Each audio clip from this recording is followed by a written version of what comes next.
God, indivisible, with liberty and justice for all. Thank you. If anyone is here for the Raymond Avenue School or the Hudson Heritage project, those items will be adjourned to future meetings. First up on the agenda is Camelot Village Mobile Home Park. It's a public hearing and seeker review, coastal consistency review, and amended site plan review for a proposal to combine an existing mobile home park with an adjoining 1 acre parcel and redevelop the 1 acre parcel for two 3,600 square foot storage unit buildings for the home park residents. They're going to expand an existing garage and provide a new access drive off of Sheaf Road. This is zoned WD1 Waterfront District and RMH Residence Mobile Home. Camelot Village, New York LLC owner. Welcome. Welcome. Bill Polval, I'm the engineer for the applicant, Camelot Village. We're here tonight proposing 2 storage buildings on a 1 acre lot that is owned by Camelot Village and immediately adjacent to the overall park, the Camelot Village Mobile Home Park. The 2 storage buildings that we're proposing are going to be accessory to the park residents. It's going to provide them with some additional storage, which is needed.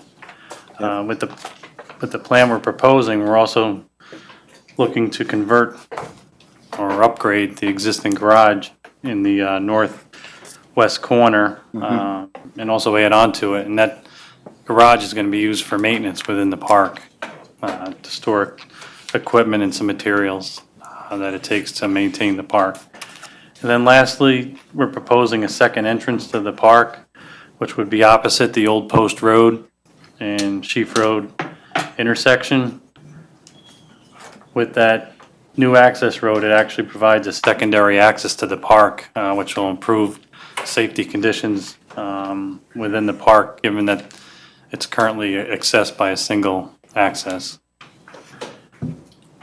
With the plan, we're also proposing stormwater management treatment in the front of the building in the grassed area, because the site is disturbs a little bit over 1 acre. And essentially that's the overall plan. So not significant change from the last time you were here? No. From the last time, the last set of plans were more conceptual. The current submission is much more detailed. We got into actually designing the stormwater management area, grading, providing various details. Okay, great. Thanks. Kristen? Okay. Thank you, Bill, for the update. The application before you, the action is a proposed unlisted action subject to a coordinated review. The planning board did declare its lead agency intent on August 20th, 2018, and no objections have been received to date. The application is also falls within the town's LWRP, so it is subject to a coastal consistency review. And I do have some comments listed under my site plan review. This evening, the applicant has requested to open the public hearing. Staff recommends adjourning the public hearing and deferring action with comments to a following meeting. I would like to also add that as of this morning, I did receive comments or no further comments from the town police department or the town highway department. They are okay with the project as proposed. Okay, thanks. Just hit Don here. Any issues with stormwater proposal? No, we're pretty well off. It's probably take one more submission, we'll be good. Okay, great. This time I move that we open the public hearing. Second. Moved and seconded. Called to question. All those in favor? Aye. Opposed? Aye. Let's see. Did I hear opposition? That was an aye. Oh, an aye. Okay. Motion passes 5-0. Anyone in the audience wish to speak on this application? I do not see anybody signed up. Seeing none, I move we adjourn the public hearing to, do you think it'll be back in May or June for the next submittal? What's the date in May? May 16th, so when did that? More importantly, the deadline is Monday for. Yeah, I'm gonna need to Another go to month, June. so- Yeah. Carl, Okay, move we adjourn the public hearing to. Carl, excuse me, I think you have to close the public hearing first before you adjourn it. I was going to adjourn the public hearing till next time. Good. All right, I move that we adjourn the public hearing to June 20th, 2019. Second. Moved and seconded, called to question, all those in favor? Aye. Opposed? Motion passes 5-0. All right, let's go around the board. Peter, any comments? Do we need or should we have a note on the plan that stipulates that the storage units will be for residents of the mobile home park only? Yeah, I think we asked them to do that last time. And we did provide that note. Okay, great. Yep. That's all I have. Thanks for the reminder. Ben, anything? Okay. Bob? I had concern in the past about the visibility of stop signs coming into that new intersection. The 3 roads now are going to be 4, right? The new entrance will come right across from the road south from, or west from Route 9, right? Right. Going towards there from the south, that stop sign is visible at the last maybe 15 feet.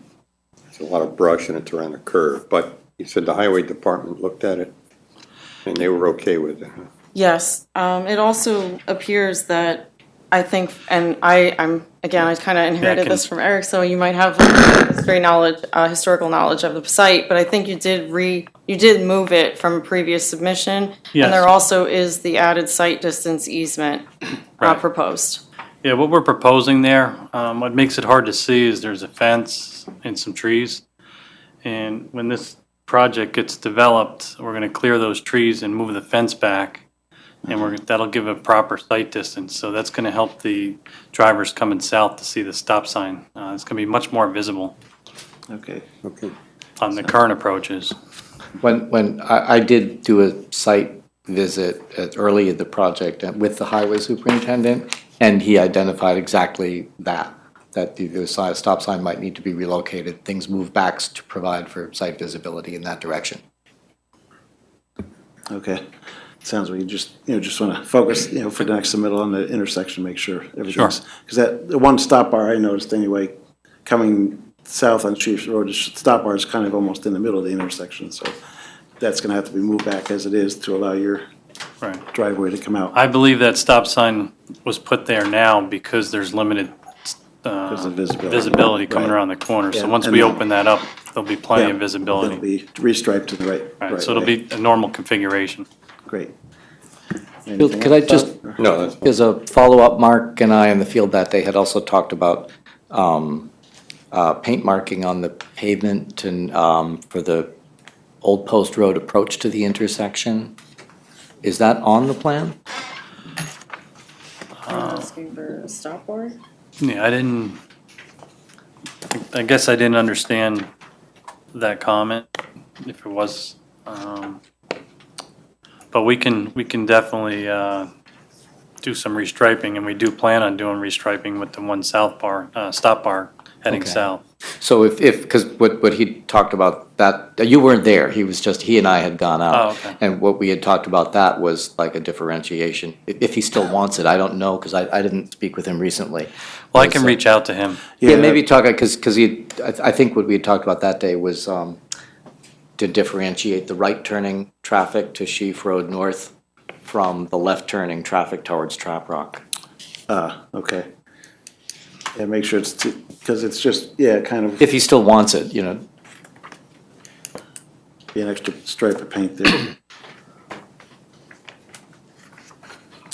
All right, anything, Rocco?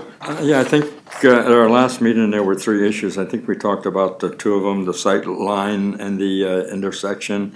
The fence, we talked a little bit about that. It didn't show clearly that there would be a replacement of fence along the entire property. Well, did I misread that? Or mislook at that? Well, what we proposed with the current plan, we're going to show stockade fencing along that existing garage, along the property line. I mean, that was one of my, Almost halfway along the property line, and from that point, we were planning on doing some trees, landscaping versus having a fence. okay, that was one of my questions too, Rocco, because I saw the fence was only partial there, so. Right, it's only partially there, and okay. Gonna make, You're gonna have, was that shown on a plan? I couldn't tell. But that's what you plan on putting, what kind of trees you plan on putting there? I believe we have evergreens staggered in that area. Okay. I don't have. I can All look right, at that. all right, that's fine. And the third thing I wrote down was that you might need a variance from the zoning board. Did that occur, or for the structures? I just got that letter with this submission, and apparently we need a side yard variance for the garage. So that's something that we would begin the process with. Okay, so that way, yeah, those were the three issues that I had written down from last time. all right, thanks, Rocco. All right. Yeah, I was concerned about the fence as well myself, and thanks for explaining that, and the evergreen trees. Also concerned with the neighbor for lights, any light spillage from there's like wall packs on the, Yeah, the wall packs are the fixture that points straight down. And we provided lighting to show that there's no spillage over the property line. was that plan to be on all night, or I'm sorry? is that plan to be on all night, or just till a certain hour?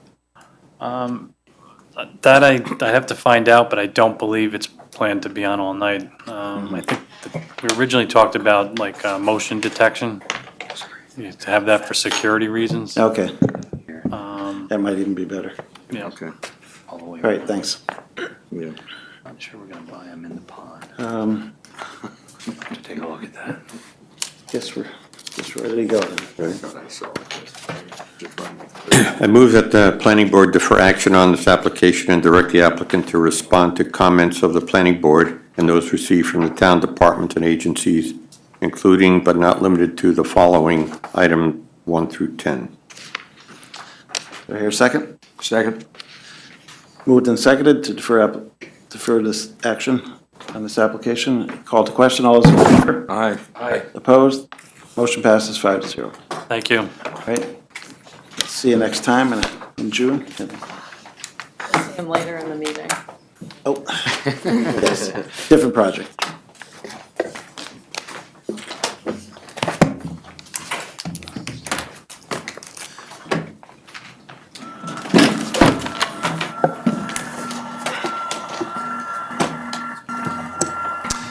Up next is Marist 51 Fulton, amended site plan, public hearing and seeker review, and amended site plan review and architectural review for a proposal to further renovate the 51 Fulton Street building to accommodate additional offices, classrooms, and miscellaneous space.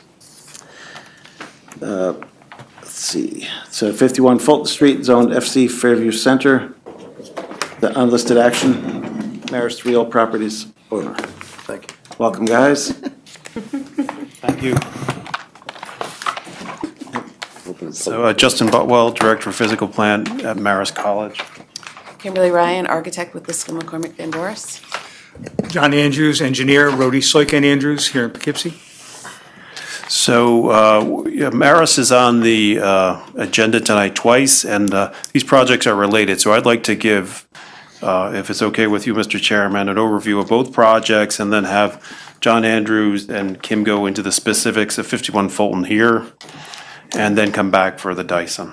Okay, yeah. Is that okay? Yeah, we're doing the public hearings up front, and then we'll get Yeah, back to that one. okay. As they're related, I thought you should see both of them, quickly. Sounds good, very makes first, sense right? from your point of view. Okay.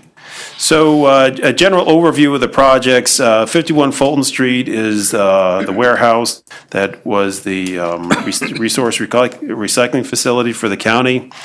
We want to continue the renovation in that space, and initially this expanded 51 Fulton facility will house the School of Management and the School of Social Behavioral Sciences during the construction of the proposed Dyson Center project. The Dyson Center project is a complete renovation of the existing building and an addition to that to enhance the programs of the School of Management and the School of Social Behavior Sciences. That will be approximately 55,000 square feet of renovation and 45,000 square feet of addition onto that building. Moving on to 51 Fulton Street.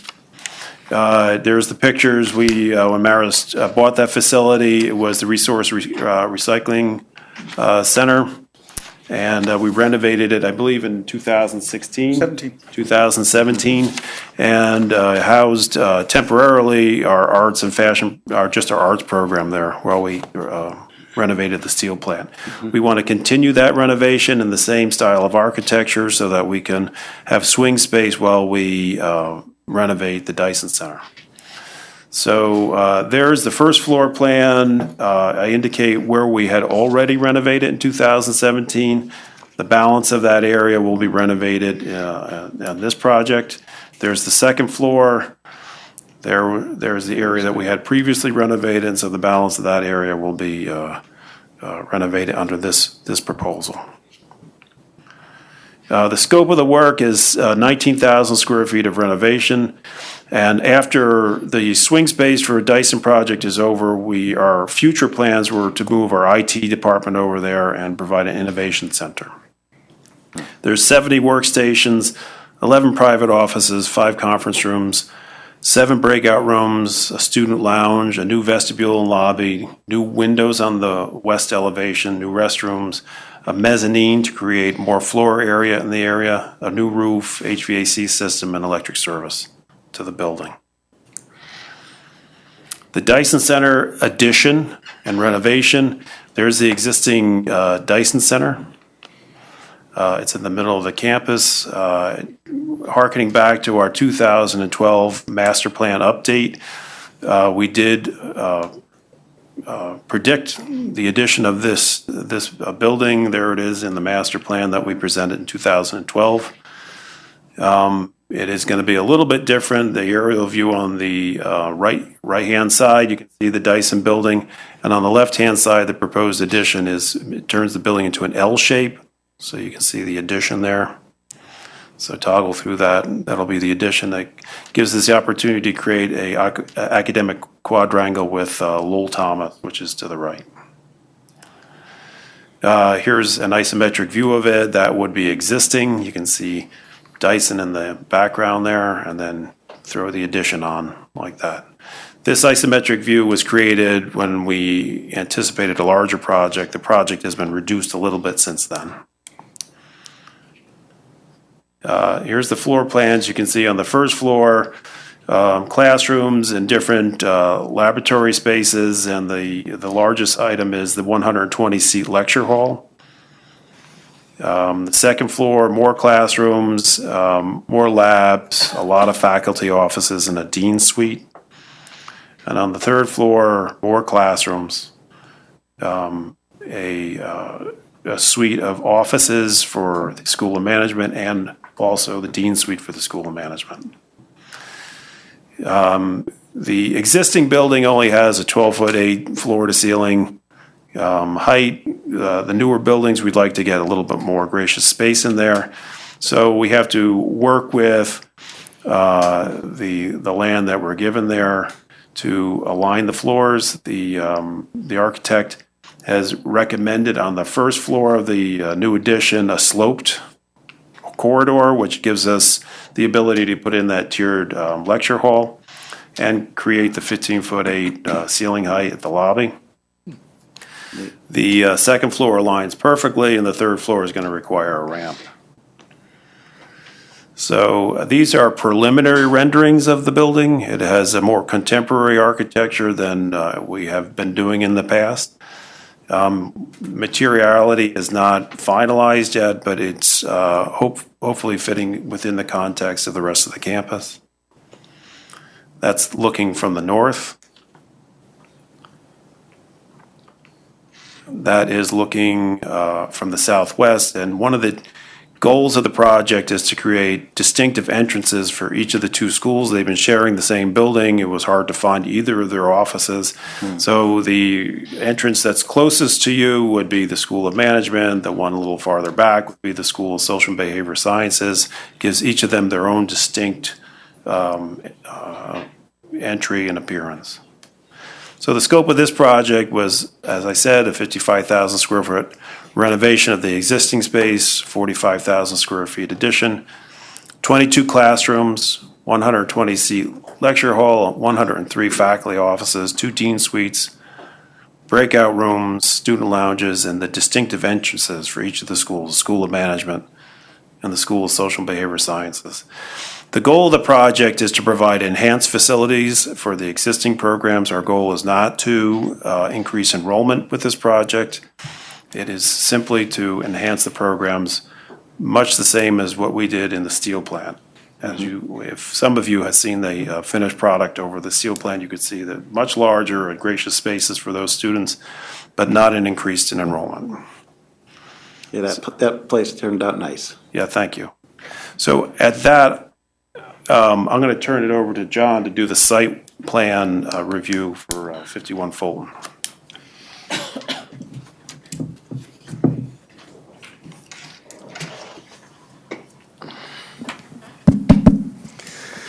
Thank you. Good evening. As Justin said, back in 2017, we were here for our initial site plan improvement, and that was to create a pedestrian corridor to bring this building in contact with the rest of the campus. As you know, it's on the north side of Fulton Street, opposite the main campus. And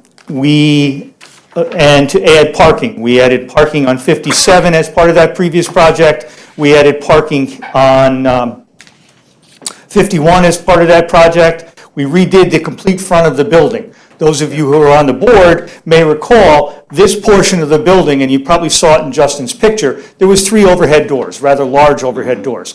We didn't know what we were doing, so we left the overhead doors. And we didn't create any exterior space associated with them. We created the walkway and the continuity. What we're now proposing to do is we're going to fill that space with a cafe, a student gathering area. So we're going to put an exterior plaza, basically like we have other places on campus, a sitting area for our students. Causes us to bump the sidewalk out a little bit. We're going to add a little sitting wall to give that a sense of place, to isolate it. It's going to tie with the existing retaining wall that's there, so it kind of creates its own little spot and takes advantage of the stairs that were created. We are wrapping the improvements around the building. The architect will go through all the facade renovations on that side, but one of the key ones is there was a bump out there. It used to be an old loading dock. We had no need for it. If you notice, we had put grass on either side of it. We eliminated its use as a loading dock. It is now being created as an entry porch, if you will, for the renovated interior. As an entry porch, we need a staircase for pedestrians from the parking lot, as well as a handicap ramp. So the improvements we're making here site-wise are the addition of the handicap ramp and the addition of the sidewalk and a little more gracious sitting area. All that is intended to be clad with the stone combination that you see elsewhere, as are the sitting walls, so it will blend with the main campus. There was a couple things that were left undone as part of the last go-around. One, we did not construct a refuse enclosure at the rear. It wasn't felt it was necessary because the way Art handled their refuse was a little different. So now we have that. And many of you know we did make some pedestrian improvements out on Fulton Street. They were part of the original approval. After opening, there was some thought about doing some extra stuff.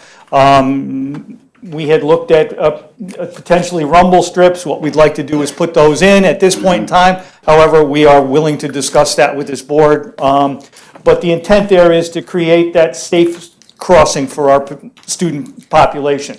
No changes are going to be made to 57. And one change from our last time, we did not own Eastern Metal Recycling at that point in time. We did acquire that property, so if you remember, as part of the original approval, we had a fence line there. Yep. That fence line is now gone. We added some additional parking spaces, so we picked up some additional parking, but we have an unfettered access to the rear. Everything else stays the same, but the fence is gone. So it opens it up, gave us a little better parking, and that's essentially where we're heading, and then I'll turn it over to Kim, because that's the more important portion of this. Good evening, everyone. Here we have the elevation showing the existing facade renovations that occurred in 2017. This is the area where the 3 garage doors were located that John was discussing. The plan is to remove the garage doors and infill with glass and solar shades, a new entry vestibule into what we're going to use for the next 2 years would be like a large break room for the students and staff, so they can break out and go and sit in a cafe-like environment. And like John said, there'll be some outdoor seating. Around the corner is where we're adding the new facade on the west end. So we're taking out almost all of the western facade that is not the metal building. It's all concrete block right now. And we're going to be adding in several curtain wall systems that include solar control shades and insulated glass. On the other end here, you can see is the existing loading dock that we are converting into the new westerly entrance. So it'll be more convenient to the parking, easier access, especially for handicap. As John said, the lower portion below the windows, we are going to clad in the custom Maris blend granite to try and tie it back to the campus and make it feel more unified. We're going to continue the same materials that we used on the south side. The west side is already painted this color, so we would be doing any kind of repair work in the same paint colors. I have brought the sample board with me. I'll share that with you in a moment. All of the curtain wall will be the same color, same finish as the curtain wall that we had installed last phase. We did not complete the equipment screen during the last phase because we knew we were going to be adding much more additional mechanicals to the roof. So with this phase, we will be completing the equipment screen on all of the elevations to hide all of the rooftop equipment that will be supplying the conditioned air for this project and the previous project. We will be providing, as John said, some additional landscaping to soften the facade. We are not expanding the footprint. We are just working and reconstructing the building that has always been here, making it visually pleasing, and also adding that second floor, as Justin explained, to expand the usable square footage of the existing building. This is a picture of the proposed lights that we are adding, which will go in between each window bay. It is an up-down light, but it's directed to light the pilasters in between each for architectural emphasis. They're not there to, do any kind of grounds lighting. It's just for a little bit of extra ambiance at night. We have some solar shades in 3 different levels that would look similar to this. Because we are westerly facing, we're concerned about the interior comfort. We also have some extended mullions to try and shade some of that sun from coming in during the later evening in the winter time. So like Justin had shown, this is what the facade looked like after we renovated last time. And again, we're just tying it all together and making it look like they were both done at the same time. If you would like, I will pass this around. These are, again, the same colors that we used last time around. The stucco color, the pre-finished metals, the painted metals, and the curtain wall colors are all there. All right, thank you. Okay. Thanks for the thorough presentation. Kristen? This action is before the board as an unlisted action under seeker, and the board will make a determination per an uncoordinated review. I do have a few comments listed under my staff level review. The applicant is looking to open and close the public hearing this evening, and the staff does actually recommend adopting a seeker neg deck for this particular project and adopting a resolution to grant conditional site plan approval with the condition, that they respond to comments of staff as listed and any comments that might come out of the discussion this evening. And the board would also conduct architectural review should they see fit. Great, thank you. Any concerns, Don? Thanks. My only question is about the food service. Yeah. Franco's mentioned the grease trap, so did we, but not 100% sure it's necessary, but maybe you can tell us what you're planning. Well, this year, we're not planning any real food service there. That would be a renovation that we would apply for a new building permit in the future. But maybe coffee service and vending machines. But in the future, I thought a grease trap was prudent in case we ever did want to do some larger cafe.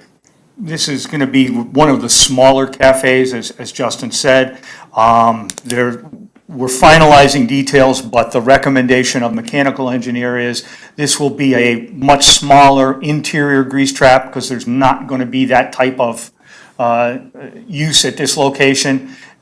So we are in the process of preparing calculations, and we will be submitting a proposal to the town going forward. But it's just going to be an interior one. It's not a big deal because we're not looking at a cafe similar to the other locations. I mean, if you're looking at something in the long run, you probably should have that discussion with Franco because Understood. I think you realize he doesn't like internal grease traps. Understood. We do know that. Okay. All right, thanks, Don. This time I move that we open the public hearing for this project. Second. Moved and seconded. I'll call the question. All those in favor? Aye. Opposed? Motion passes 5-0. Is there anyone in the audience wish to speak on this project tonight? Seeing none, I move we close the public hearing. Second. Moved and seconded. To close the public hearing. Called to question. All those in favor? Aye. Aye. Opposed? Motion passes 5-0. Let's go around the board for comments. Start with Rocco this time. Okay. The only comment I have is that last time when you had it's an open house, there was still a significant portion of the building that was not renovated. Will this include all of that, or will there still be portions of the building that will not be renovated? Interiorly, anyway. Right. There's a metal building portion toward the back of the building that will remain storage. But the concrete block area that you may have seen during that open house is going to be renovated. Okay. Everything in that area will be renovated. All right. I'm good. All right, thanks, Bob. So you mentioned that it's going to temporarily house what was in Dyson while Dyson reconstruction. So this will go first and then. Yes, this is a time-critical project because our goal is to start Dyson in September. So we're hoping to get approvals in place so we can start construction right away and be ready to move those two schools into that space in August. So August of this year. August of this year, yeah. Okay. So we're pushing it. Tight schedule. Anything further? No, that was it. I just understand that. All right, Ben? Anything? Yeah. This is going to be used a lot while Dyson's being done, you said. And it looks good. I like it. But I'm a little concerned about the access on Fulton, across on Fulton. You said you were going to improve what's there already because there's going to be more students going in and out of this building now. So what are you doing for the safety of those students? And just as a point of interest, that new stop sign, I know it's not Marist, but that one up the hill that has the blinking lights on it, I go down that road frequently. And then since they installed that sign, I've seen 3 people. There's a warning sign and there's a stop sign, and they're all lit, and I've seen 3 cars blow right through it. Because I've come from Fairview. Making the left turn. So. Well, there was extensive discussions last time, and what we ended up coming with an agreement between your traffic engineer, our traffic engineer, the board. What we currently have is a crosswalk. We have lighted signs directly at the crosswalk, the flashing, and then a distance, I think it was 250 feet either side of that. We have, again, flashing signs that say student crossing ahead. Right.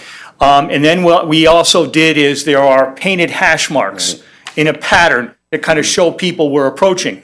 The level that we are now proposing is, I think you've all probably experienced them at toll booths or in some of the construction areas. We're proposing rumble strips that would be in between those white marks so that a driver hitting them will now have an audible sound to pay attention greater. We've talked to everyone. The general consensus is that's the next level of defense, and we had originally planned to install them earlier, but because we met our schedule on steel plant and moved people out, it became less necessary because there's nobody there now. But as part of this action, we want to put those back in. Yep. So we will be putting rumble strips, and they follow a pattern, and they'll create that noise. So somebody, like you say, coming down the hill will have early warning that something's up. Yeah. Maybe you could even paint on the road slow or something like that too. Unfortunately, we'll do whatever the Manual of Uniform Traffic Control Devices allows us to do. But one of the problems that we started wrestling with the last time, and Eric was involved in that, is that sometimes you can put too much down in terms of painted signage or other signage, and it becomes confusing for the driver. So we opted in this case to maintain what was done and then add another level, which was the auditory and the rumble strip. So you're going to feel it and you're going to hear it. And we're hoping that is the next necessary step.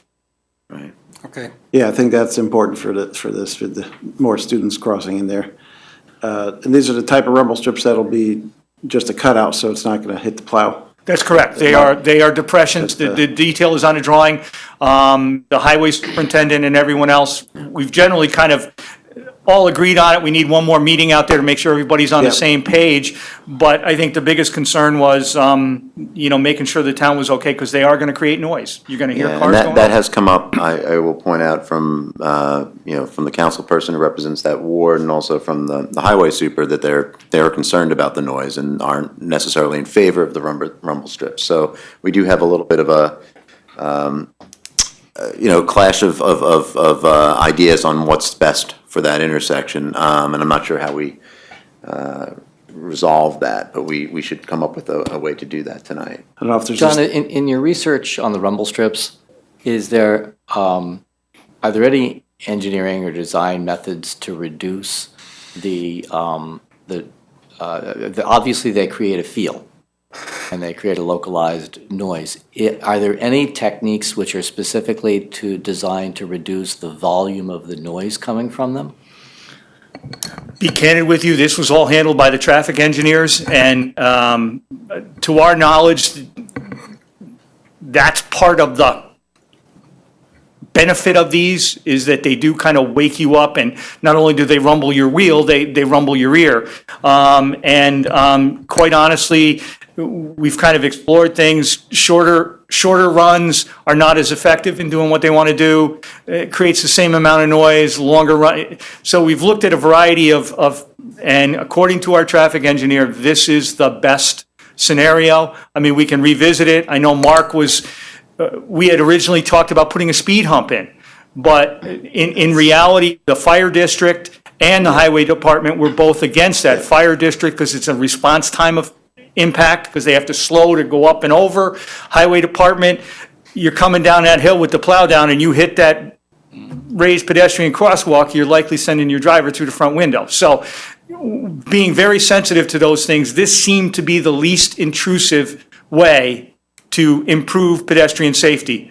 I wonder if there's a consensus on how far the noise travels, because it's mainly that building, the classrooms and the Marist dorms around there, but how far will it travel to get to the neighboring houses is a concern. Yeah, I guess that was my two short questions was, one, did the traffic engineer do any, was there any assessment of the amount and distance that noise would travel? And secondly, if they do go in, who's going to be since they're in the roadway, who would be responsible for maintaining them? Well, I think you were at the meeting when we held it, and one of the things was that the highway superintendent actually said, hey, look, they're not my jurisdiction. You already have a maintenance agreement in place. Would you mind extending it to cover these items?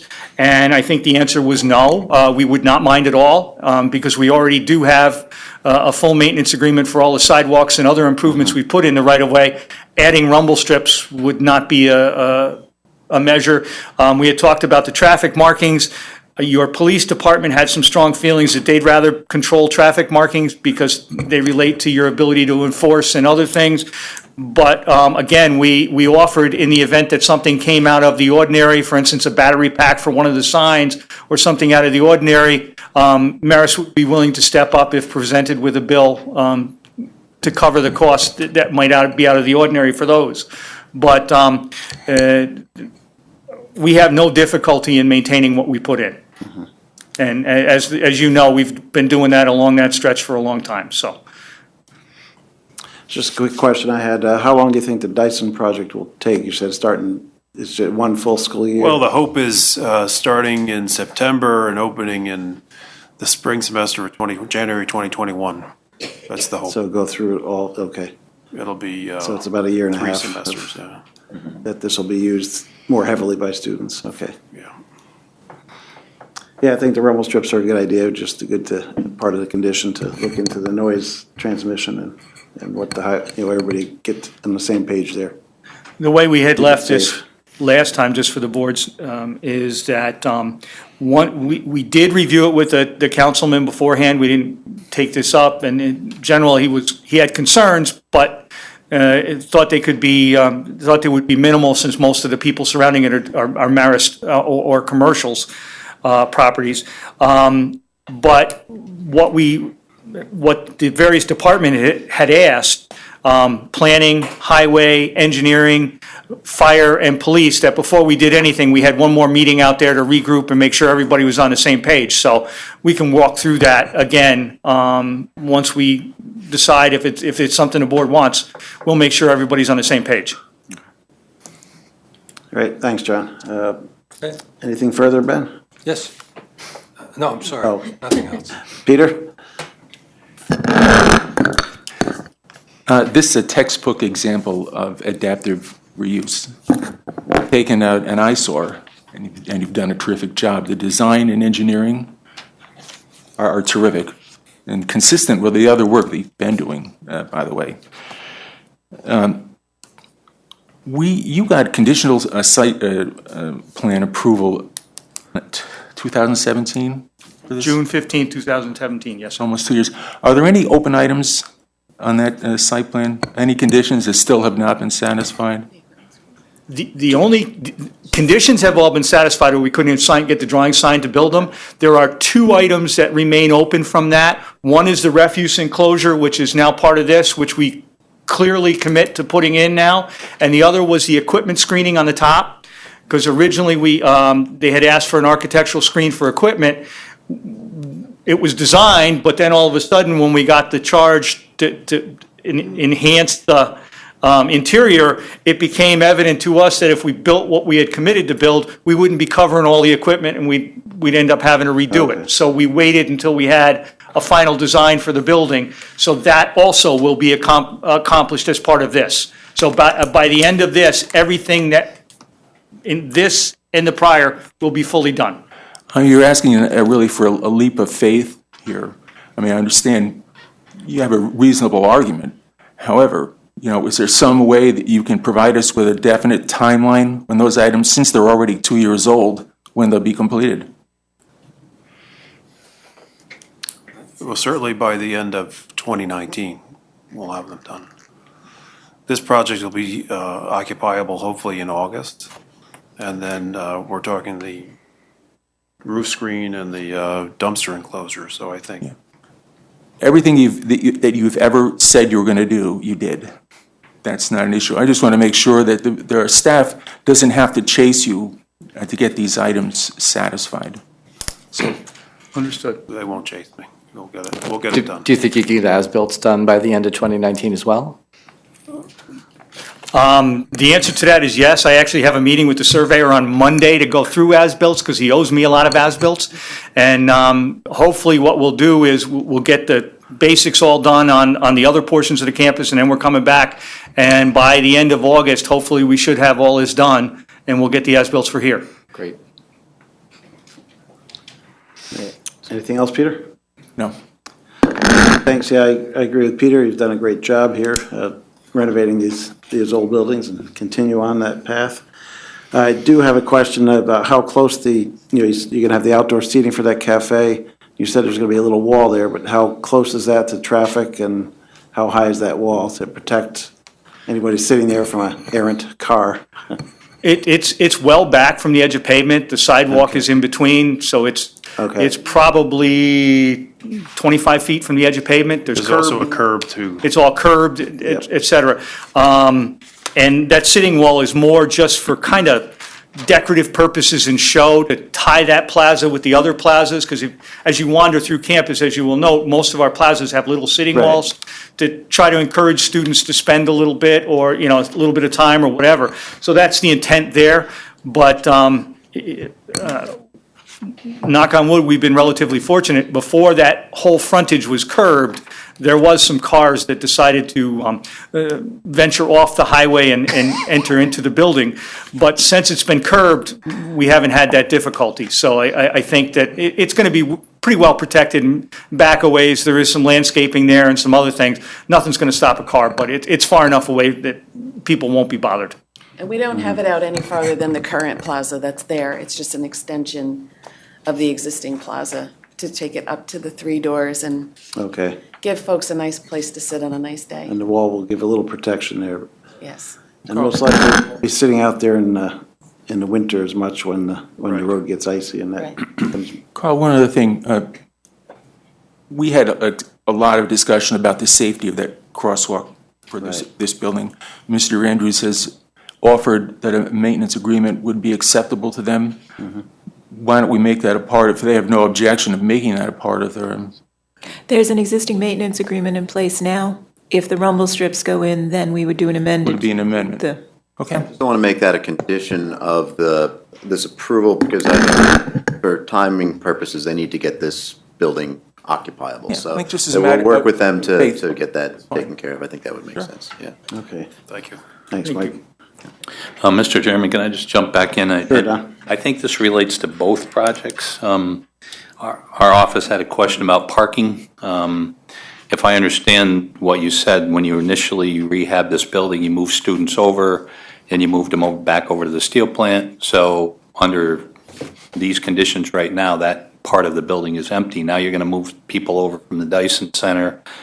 This building assumedly will then again be empty at some point in time, but you're going to have all these classrooms and everything in here, cafe. What is I don't remember how many parking spaces you added before this construction the first time, and I was just curious as to how many parking spaces are going to be added. John mentioned there were going to be a few. And even though you're mentioning again that there's no increase in student population, certainly with 60 or 70,000 square feet in addition to the, I don't remember how many, maybe 20,000 square feet that you had from the one in 2017, there certainly is a possibility of having additional students. So I don't know if that's clear. I can give you some basic numbers. Actually built at 51 Fulton now is 55 spaces. Actually built at 57 Fulton are 31 spaces. So we have 86 spaces there today. Marist spaces are not usually directly related to the occupancy of the building because they're controlled by permit and a few other things. What we had looked at here is right now, the only people who actually are going to have the ability to park here would be the professors. This would be a staff, these would be dedicated staff parking. And if you look at the basic numbers, I think we end up with about 71. Or 81 people. 81. Work in the building, and there's 86 spaces, so. And a lot of them are faculty who are not there all the time. So There's an abundance of spaces for our proposed use for the next. and then when they go back to where they belong, then everything settles down. They go back to the lot at Dyson, but we believe that there's sufficient space here. We haven't had a parking problem. To be quite honest, in the last couple of years, we're almost back to maximum parking numbers on site, so. Well, we've gone through in the McCann addition, we had to take parking offline. Now, this summer, that's all going to be back online again. So our parking inventory is going to be the best it's been. Has there been an increase in parking permits? No, because we restricted, a couple of years ago, we changed the policy where you needed 50 credits or more to park on campus, other than normal staff increases, et cetera. Yes, it's mainly just juniors and seniors then. Oddly enough, a lot of freshmen come with 13, 14 credits already, so some second-year students can cross that 50 mark. All right. Anything else? I think we're good then. I move the planning board hereby determine that Marist College 51 Fulton amended site plan would not have significant adverse impact on the environment, and that no environmental impact statement will be required for the reasons set forth in the secret negative declaration for an unlisted action dated April 18th, 2019. Second. Moved and seconded for seeker. Call to question. All those in favor? Aye. Opposed? Motion passes 5-0. I move that the planning board grant conditional site plan approval for the Marist College 51 Fulton amended site plan subject to the following. Respond to the comments of the planning board and those received from town departments and agencies, and said response to be reviewed by the planning department as to adequacy, completeness, inclusive of but not limited to the following items 1 through 9. And additional comments here made tonight by the board. Do I have it? Moved and seconded to grant conditional. Call to question. All those in favor? Aye. Opposed? Motion passes 5-0. And already kind of went through the architecture. We'll do architecture review at this point. Does anyone have any specific comments on the architecture presented previously? For 51 Fulton. I move that we accept architecture as presented. Second. Moved and seconded for architecture. Call to question. All those in favor? Aye. Opposed? Motion passes 5-0. Thank you very much. See you in a little while.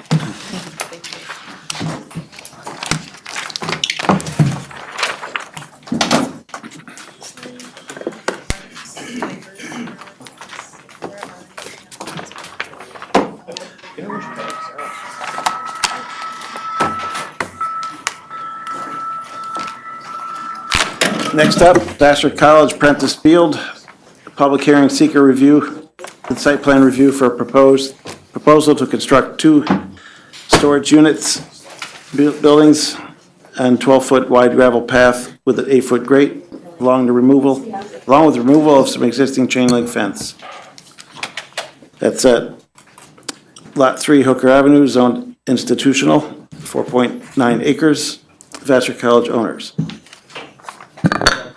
Good evening, Ken Casametto from LRC. How are you tonight? Good.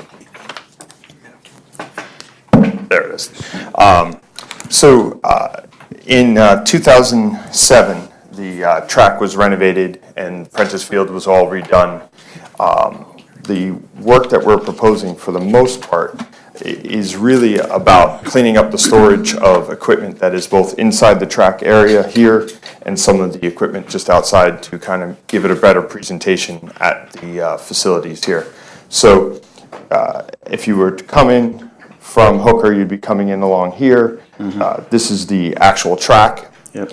The one building we're proposing is 131 feet by 12 feet. It's between the two existing light poles, inside the existing tall fence. There's a smaller 4-foot fence if you've been there, and then the taller, larger fence that is kind of the edge of the actual track area. So the smaller 4-foot fence comes down, and the building sits from the fence to the track itself inside. That would be this longer building here. It's got 2 doors on the front.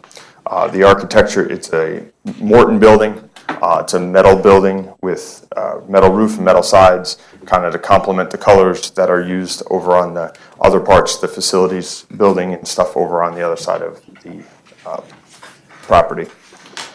Part of what we're looking to do is create an gravel access road into the second storage building. We will remove the taller fence here and abut the fence to the building, just so that the building doesn't come in and impact. There's a shot put, one of the shot put, I think it is, in this corner here that works, so they don't want to push it out too far to impact any of the activities there. It takes down, I think, 4 of those pine trees that are there, but still provides a screen by now being a physical structure in that visual area. It is just outside the easement here. One of the things to note, as part of this project, the sewer line ran through the middle. It then was rerouted around, and an easement was given around that. That easement kind of follows the backside of the building, just outside the fence here, and then comes down through here. So neither of the buildings are within that easement. I had walked the property with Franco, and we had talked about it a little bit here, because originally there was a 3rd building on the plan that was down here. We had removed that from the plan because there's some question of property lines that are here, all Vassar-owned property, but we wanted to make sure it was clean because they really want to get these up and in before the season. Yes. That's really all. We met with George a little while ago, the other day. We're going to widen this just slightly. This gravel road, still maintain a gravel road, but be able to provide fire access for the vehicle for him. Tweak this turnaround just a little bit so that he has an ability to turn around as well. Okay. And we'll do that on the next round of plans. If I would, I just wanted to give Carol the notice. Great. Kristen, have any? Are you passing around, did you have elevations? I have that too, yep. If you could start down there, Yep. that'd be, okay, thanks. So there it is. So I do have elevations and Okay. for the board that everyone has, so that we can do architectural as well tonight. Super. Pass it around. One full size set.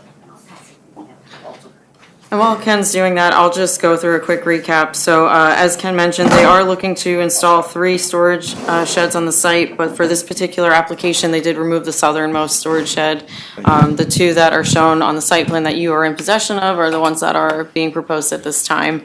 We'll work with other staff to get those other details hammered out for them going forward. For seeker purposes, this is a seeker type 2 action. Thank you. Requiring no further environmental review. I do have some staff level comments for the site plan review, which were distributed to the applicant, and might be able to address some of those this evening, including the architectural review. Staff recommends opening the public hearing and closing it should that be applicable and appropriate. Adopting a seeker resolution for a type 2 action, and also granting or adopting a resolution to grant conditional site plan approval. Okay, thanks. Any engineering concerns, drainage, or? One of the things that we had asked was what kind of a footing you were going to have, and it looks like on this Morton Buildings thing that you gave us, you're going to have a below grade footing. It'll be a pile footing, sonotube, below grade, not a long continuous footing. Within the outline of the building? Correct. Okay. It will extend into the easement area. I know that was a concern. You're saying it will not? Will not. Okay. Nope, I think that's it. All right, thanks, Don. This time I move to open a public hearing for this project. Second. Moved and seconded, call to question, all those in favor? Aye. Opposed? Motion passes 5-0. Is there anyone in the audience wish to comment on this project tonight?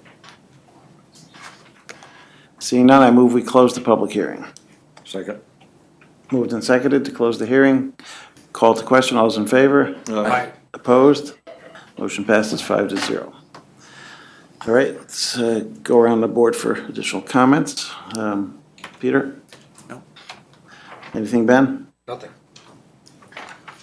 Bob? Rocco? No, I'm good.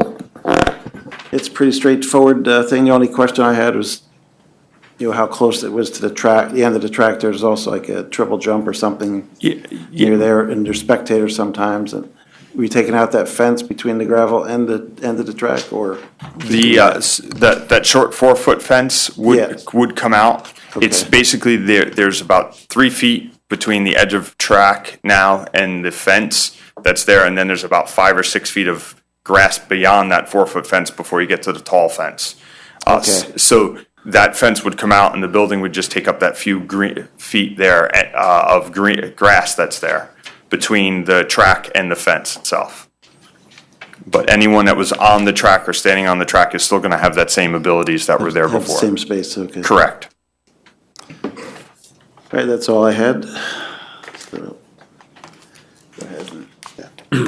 And move the planning board determine that the proposal meets the criteria for a secret type 2 action pursuant to secret part 617.5C7, and no further environmental review is required. Second. Moved and seconded for seeker. Call to question. All those in favor? Aye. Opposed? Motion passes 5-0. I move that the planning board grant conditional site plan approval for Vassar College Prentice Field, subject to the following. Respond to comments of the planning board and those received from the town departments, agencies, and said response be reviewed by the planning department as to adequacy and completeness, inclusive of, but not limited to, the following. Items 1 through 8. Second. Moved and seconded to grant conditional approval. Call to question. All those in favor? Aye. Opposed? Motion passes 5-0. And I see you're prepared to do some architectural Yes. discussion, so. Let's see, is it any further comments on this? What are these sheds made out of? They're metal sheds. It's a typical Morton building, so it'll have a metal side and a metal top on these sheds. They're ivory on this side. The front doors are white with a red trim. Both of those, the color schemes will be, like I said before, to complement the other facilities buildings on the other part of the Prentice area. It's not a Marist red, right? No. All right, looks good. Any comments from the board? Architectural? Any comments? I move we accept architecture as presented. Second. Moved and seconded, call to question, all those in favor? Aye. Opposed? Motion passes 5-0.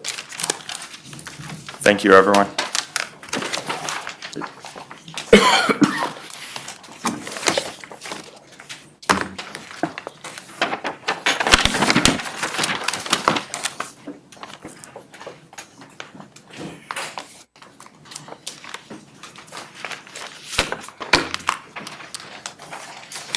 Next on the agenda is the Raymond Avenue School redevelopment property. It's an involved secret agency recommendation of the town board zoning amendment and site plan public hearing regarding revised application for a proposed town board zoning amendment to allow new anchor project and use designation, and a proposed site plan for mixed-use project of apartments, clubhouse, commercial space, and hotel. It's an unlisted action, zoned ATC Arlington Town Center. I move we adjourn the public hearing to 16th, 2019. Second. Moved and seconded, called to question, all those in favor? Aye. Motion passes 4-0.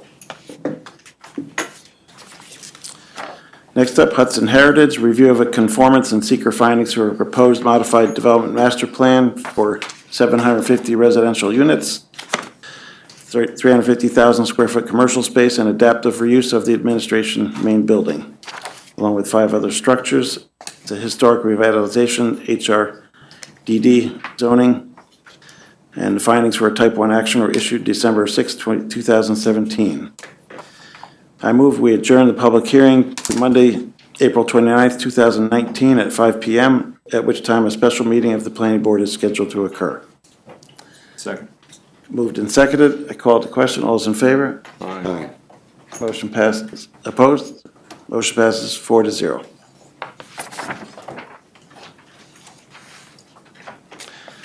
The Vassar Inn and Institute. Come on down. Planning board to declare lead agency. I'm sorry. Sorry. Motion, public comment. While we're waiting there, Yeah. this time I move that we allow public comment on any other agenda items on tonight's agenda. We ask that you please limit your comments to no more than 3 minutes, and the planning board will consider any comments made during this portion of the meeting, but will not respond to them during the meeting. Do I ever hear a second? Second. Moved and seconded to allow for public comment. Call to question. All those in favor? Aye. Opposed? Motion passes 4-0. Is there anyone in the audience wish to comment on any of the other agenda items on tonight's agenda? Seeing none, I move we resume the meeting. Moved and seconded to resume the meeting. Call to question. All those in favor? Aye. Opposed? Motion passes 4-0. All right, now you can sit down.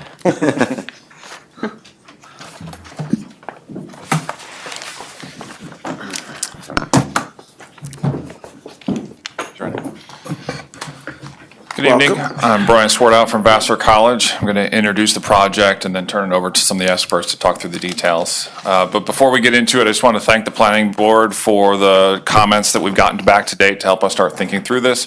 And particularly thank the planning team, some of the other town departments and the other agencies that have provided some early feedback on the project that has informed the site plan that you see before us. I think we're in a better spot than we were when we first started thinking through this. So we appreciate the time and the input that we got from the group on that. So the site plan before you is the Vassar Inn and Institute, which is a 50-room boutique hotel with a restaurant and about 3,500 square feet of conference center space. Now you may ask, why would Vassar build a hotel?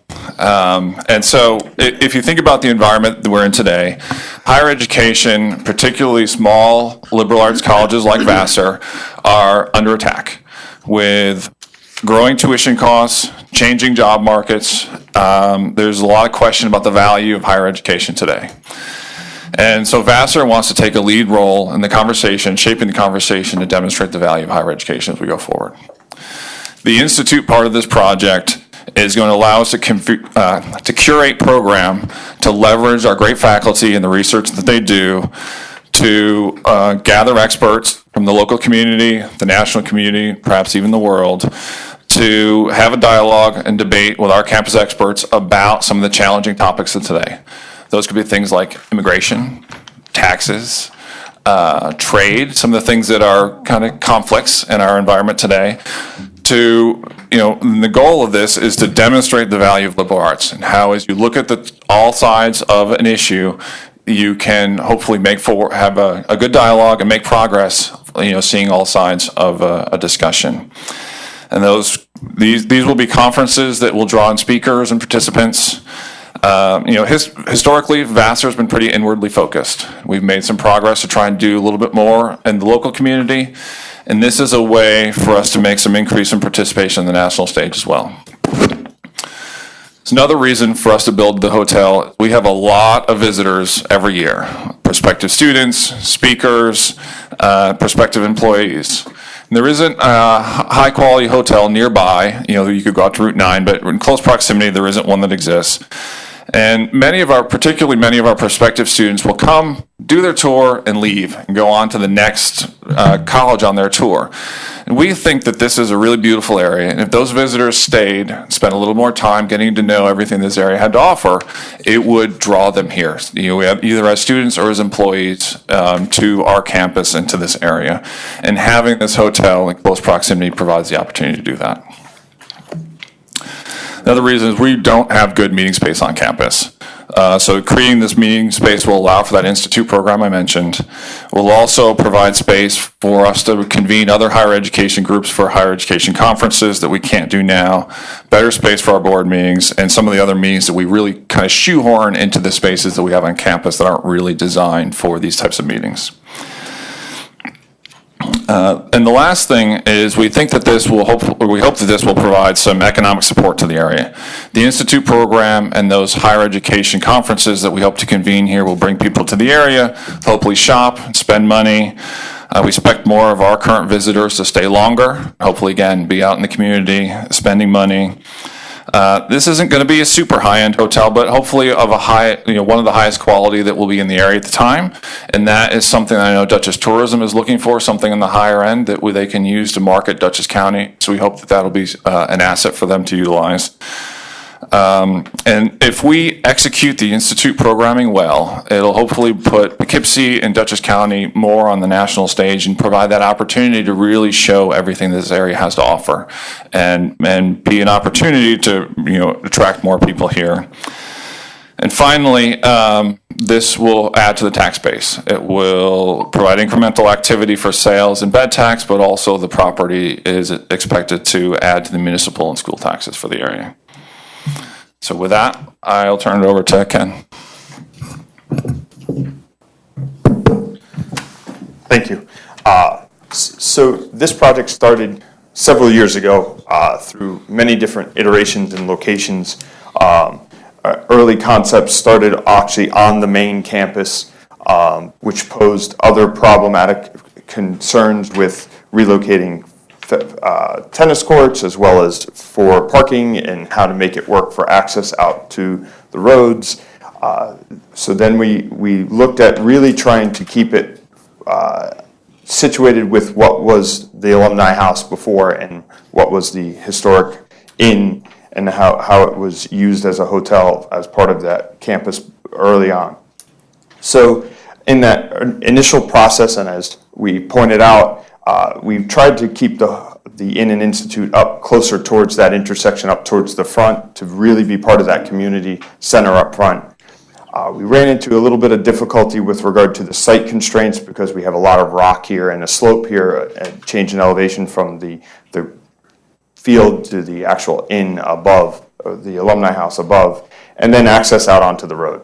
So we met with DOT, we worked through trying to come up with options on getting out onto Raymond, and basically what we all boiled down to, and as we said, to a better plan was, this is a better location.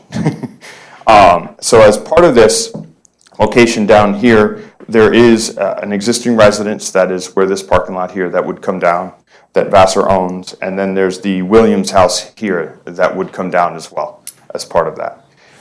The facility itself is, as we pointed out, is an institute with restaurant and 50 inns. We've proposed 60 spaces on site, but through a network of reviewing the on-site or off-site availability both on College and Raymond, there's another almost 55 spaces that are on those parking areas as well that are not regularly used for those areas. There's an outdoor patio, about 1,000 square feet, 1,000 square feet of outdoor patio, which would be part of the restaurant here. The fundamental setup brings people from Raymond in through the existing drive that is here for the alumni house, would bring them in and bring them over with a drop-off area on the one side and then parking here along with parking on the other side of the street over there. Pedestrian access, as we pointed out, this is really integral to the campus. We looked at originally, again, as part of those original discussions, a potential for trying to put a mid-block crosswalk in, but we realized the problematic concerns of that, so we moved against that. So we restructured our walks to continue people down to bring them towards the existing walks that are down at the intersection around the circle. To really, the main pedestrian movement from campus would be from this northern gate over here through and up around and then across the walk and into the campus area here. Those along Raymond have the ability to walk down. We have one walk-in from here. This second walk here is set up, and I know you can't see it here, but it's in the site plan documents. One of the items that we had with the type of loading for the restaurant component of it would work off the same vending system that does the main campus vending now for their restaurant area. And they have a larger truck, a WB67, which is an extremely large delivery vehicle. And we felt that trying to create that vehicular movement for that truck inside just created a lot of unnecessary pavement that wouldn't be used on a regular basis just for the deliveries, which are early in the mornings, 2 to 3 days a week.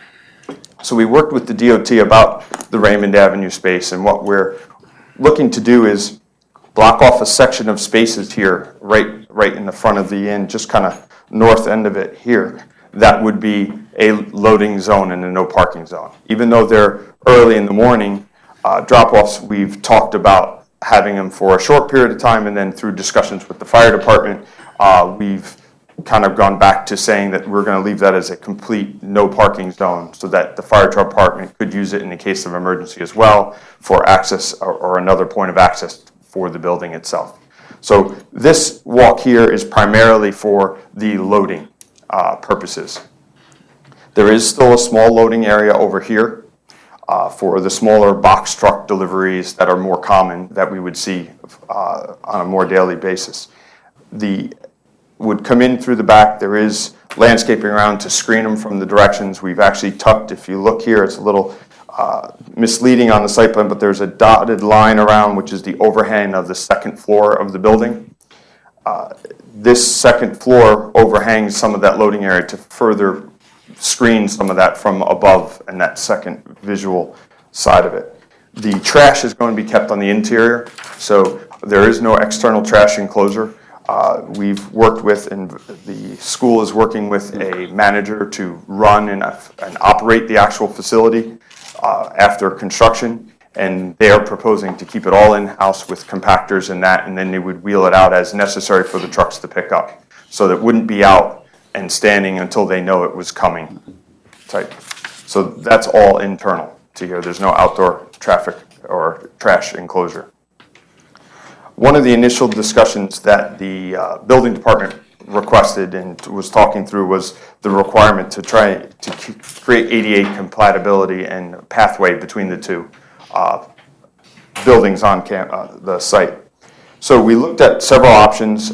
The road here was not an option because it does get fairly steep as you come up, and regrading that and changing that just wouldn't work for the nature of trying to achieve all the goals. So we looked at trying to come up to, which was a comment that we received from one of the consultants or staff, of whether we could utilize the existing pathway that is here. And that, again, there's a lot of rock in this area here, and that path is too steep. So what we tried to do is look at a way to incorporate a pathway, but also incorporate something that could be not just a walkway that is infrequently used, but maybe someone wants to go to use it for visual cues to the campus or the area. So in looking at this hillside here, historically, the landscape architect identified that this was not a heavily treed area. It was more of an open view of alumni from the main campus and for this corridor. So we looked at trying to incorporate it around some of the trees there and keep as much as we could to come back and forth and work our way up the hill with the grades and the landscape that is there. And you'll note there's some key benches tucked on the corners for places to sit and rest or sit and look out over what would be the area from below. We do have some bike racks and some benches throughout, both on the side. One of the important components that Vassar also wanted to look for is we know the value of the trees along Raymond as well as the value of the community space that's here with the farmer's market and the lawn that's there. So part of the design by moving it up left less of that available. So part of the change from moving it down, both Vassar and everyone felt gave and kept more of that continuity and that ability for that existing green space to remain off to the north. So after that, I'll turn it over to the architects to talk a little bit about the building. Thanks, Ken. I'm Matt Kelly from Frederick Fisher and Partners. Sneak behind you there. So let's see what. I guess I'll start over here. So this is an aerial perspective. Just talking to what kind of hasn't been discussed is the kind of part T of the building. The initial idea of this site came from it being a very appropriate site. Having Alumni House there, it's a very similar program to this instituted in. And also that it's kind of a halfway point between campus and the town. So in a lot of ways, we always saw this project as creating a link from town to the campus. It's kind of a visual, you can still see it from the town.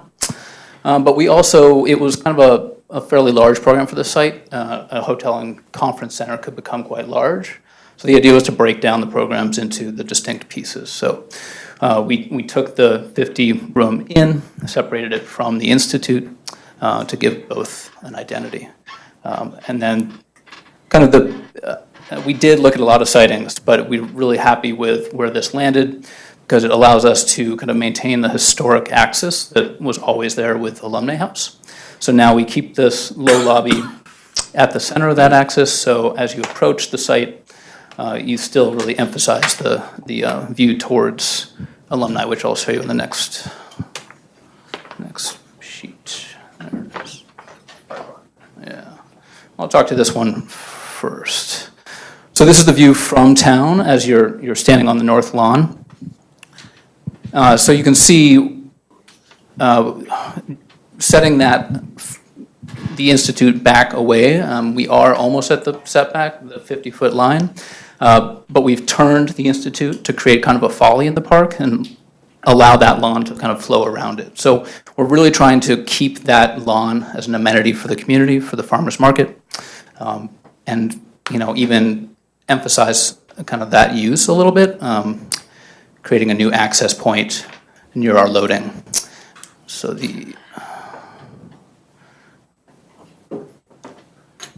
in this view, you're at the corner of Raymond and College, approaching the site on foot from the circle, and you can see we're trying to frame the Alumni House entry in the background and reinforcing that access. So this is a low glass lobby, a 3-story inn with a gabled roof, and we're thinking of this form really as an homage to Williams House, which was there previously. It's a very similar scale, and it's set back another 50 feet from the street, so really relates well to the homes across the College Ave and the residential area. Yes, and again, you can see the Institute becomes a simple glass volume. Still working on materials, getting that finalized with the college, but we're intending this Institute to have its own kind of identity as a bit of a lantern or a glass object above. So that mostly speaks to the architecture. I'll put all these up and available. I think this one might be nicer to look at. All right, thanks. Yep. So, as you know, we're just getting started with the board, so there's still some things that we're working through the details. We did receive some great comments and some things, both with engineering and fire and all the other staff. We do have one other component that I just wanted to mention that's not in here that Franco kind of makes note of in his document, is that, I'm going to switch back on you, is the existing sewer runs through here and across the main and then off into the main campus for here. This section of sewer goes through and then goes off into the campus itself. There's a section just below that is in the wetlands, just on the edge of the wetlands, that for years that is a town sewer line that Franco's had difficulty getting access to maintain along that line and that. Yeah. So as part of our discussions with him, we're talking through, working out, coming through to a Vassar's property and actually rerouting this sewer through that way into that main and thus creating an easement for him permanently and an access point for him into that actual sewer corridor down in there. So he was quite happy with that. So we were working backwards to that. That'll be in the next phase of design documents that come forward, but I just wanted to kind of bring that up with the board as it is something that is still coming. Sounds good. All right, Eric, you got this one. Let's see. So this is the board's first look at the application. So staff, the primary recommendation for tonight is for the board to declare its intent to be lead agency for seeker review and to then circulate that intent to the involved agencies, after which it would be a deferral of the site plan pending a chance for those agencies to respond.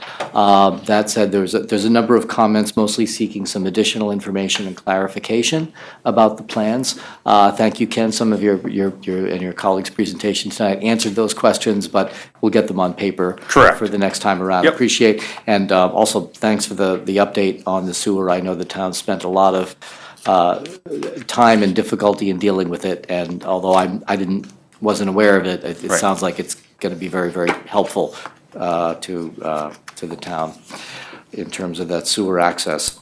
So our comments are there for the board is free to discuss them with the applicant. I guess the one comment I'll mention that I only became aware of this afternoon was that on the traffic and parking analysis, apparently the data collection for that traffic was collected when Vassar College was out of session during spring break.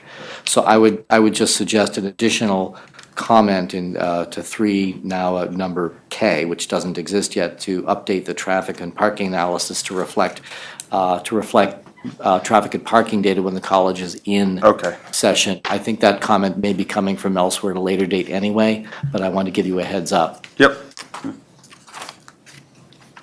Thank you. All right, thanks, Eric. You talked about the sewer. Anything else, Don? At this time? We have a lot of smaller comments, but the only major one which we'll work on in the future will be the SWIP. Okay. Right. Yep. Yeah.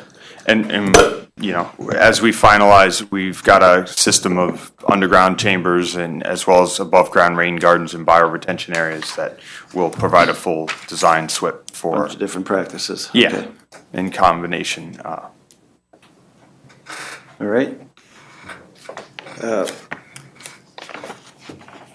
see.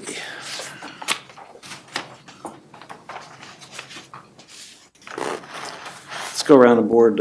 Start with Bob tonight.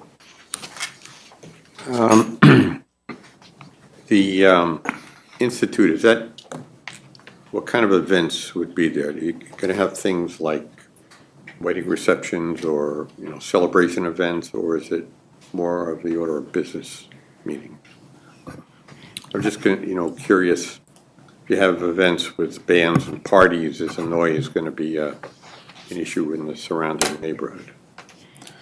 Yeah, so it'll be a mix of events, mostly business meetings, but there may be social events like that. I think we would be conscious of that. If you look at the way that it's set up, most of the activity area is away from the residential area and to the north, kind of pointed towards the lawn. So that's the first step in structuring the building, was trying to shield the local community from that.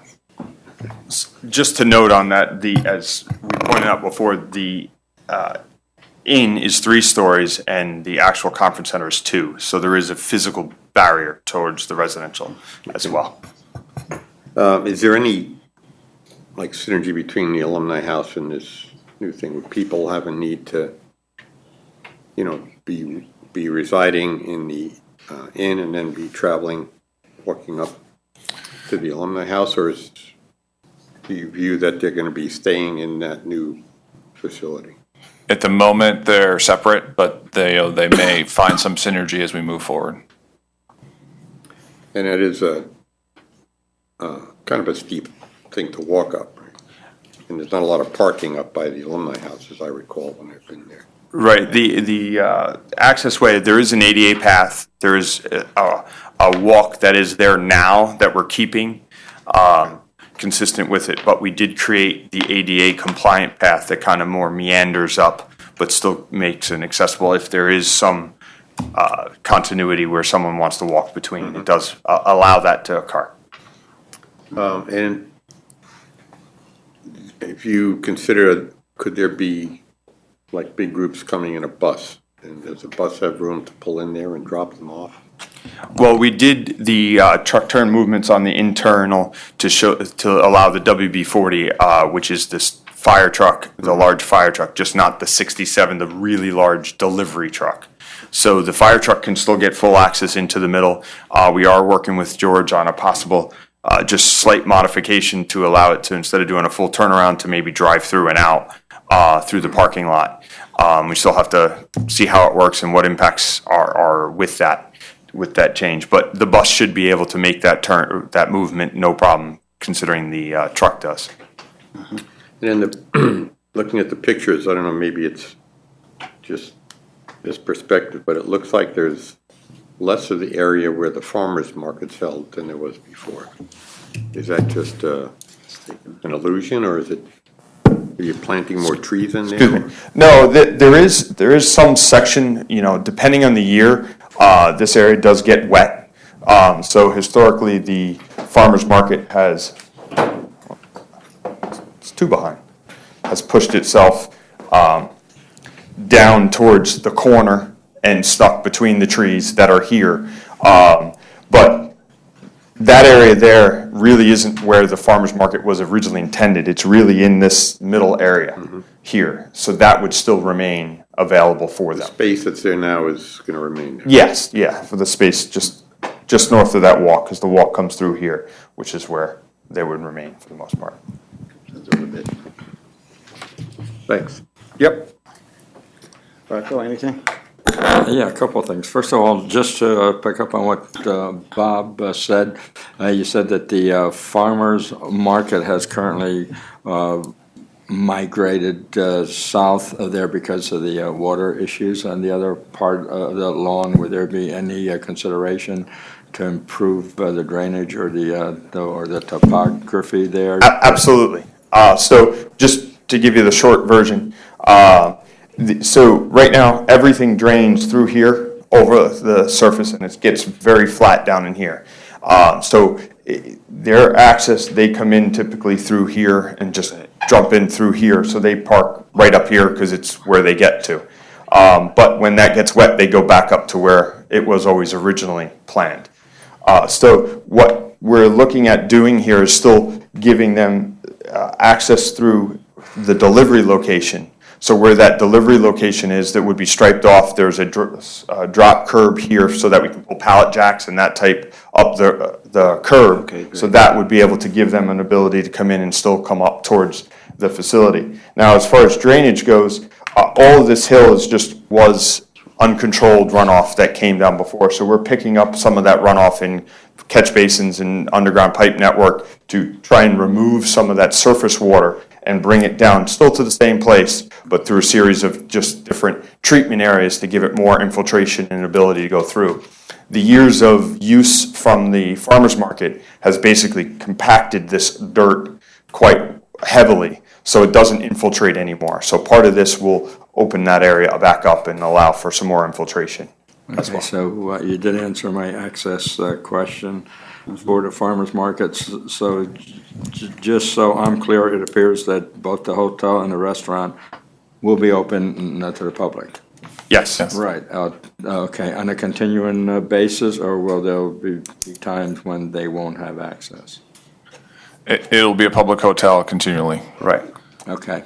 And I guess my last comment, I assume, is this architectural rendering going to evolve, or is this what you're pretty much settled with? Because to me, it doesn't seem like it ties into either a Vassar or the location, and perhaps you have a reason for like I that. said, we're just getting into solidifying materials and detail. So I think the plan is basically there, but we're just getting into our design development stage, so that will definitely evolve, and we'll do full renderings, full colored renderings. All right. Yeah. Thank you.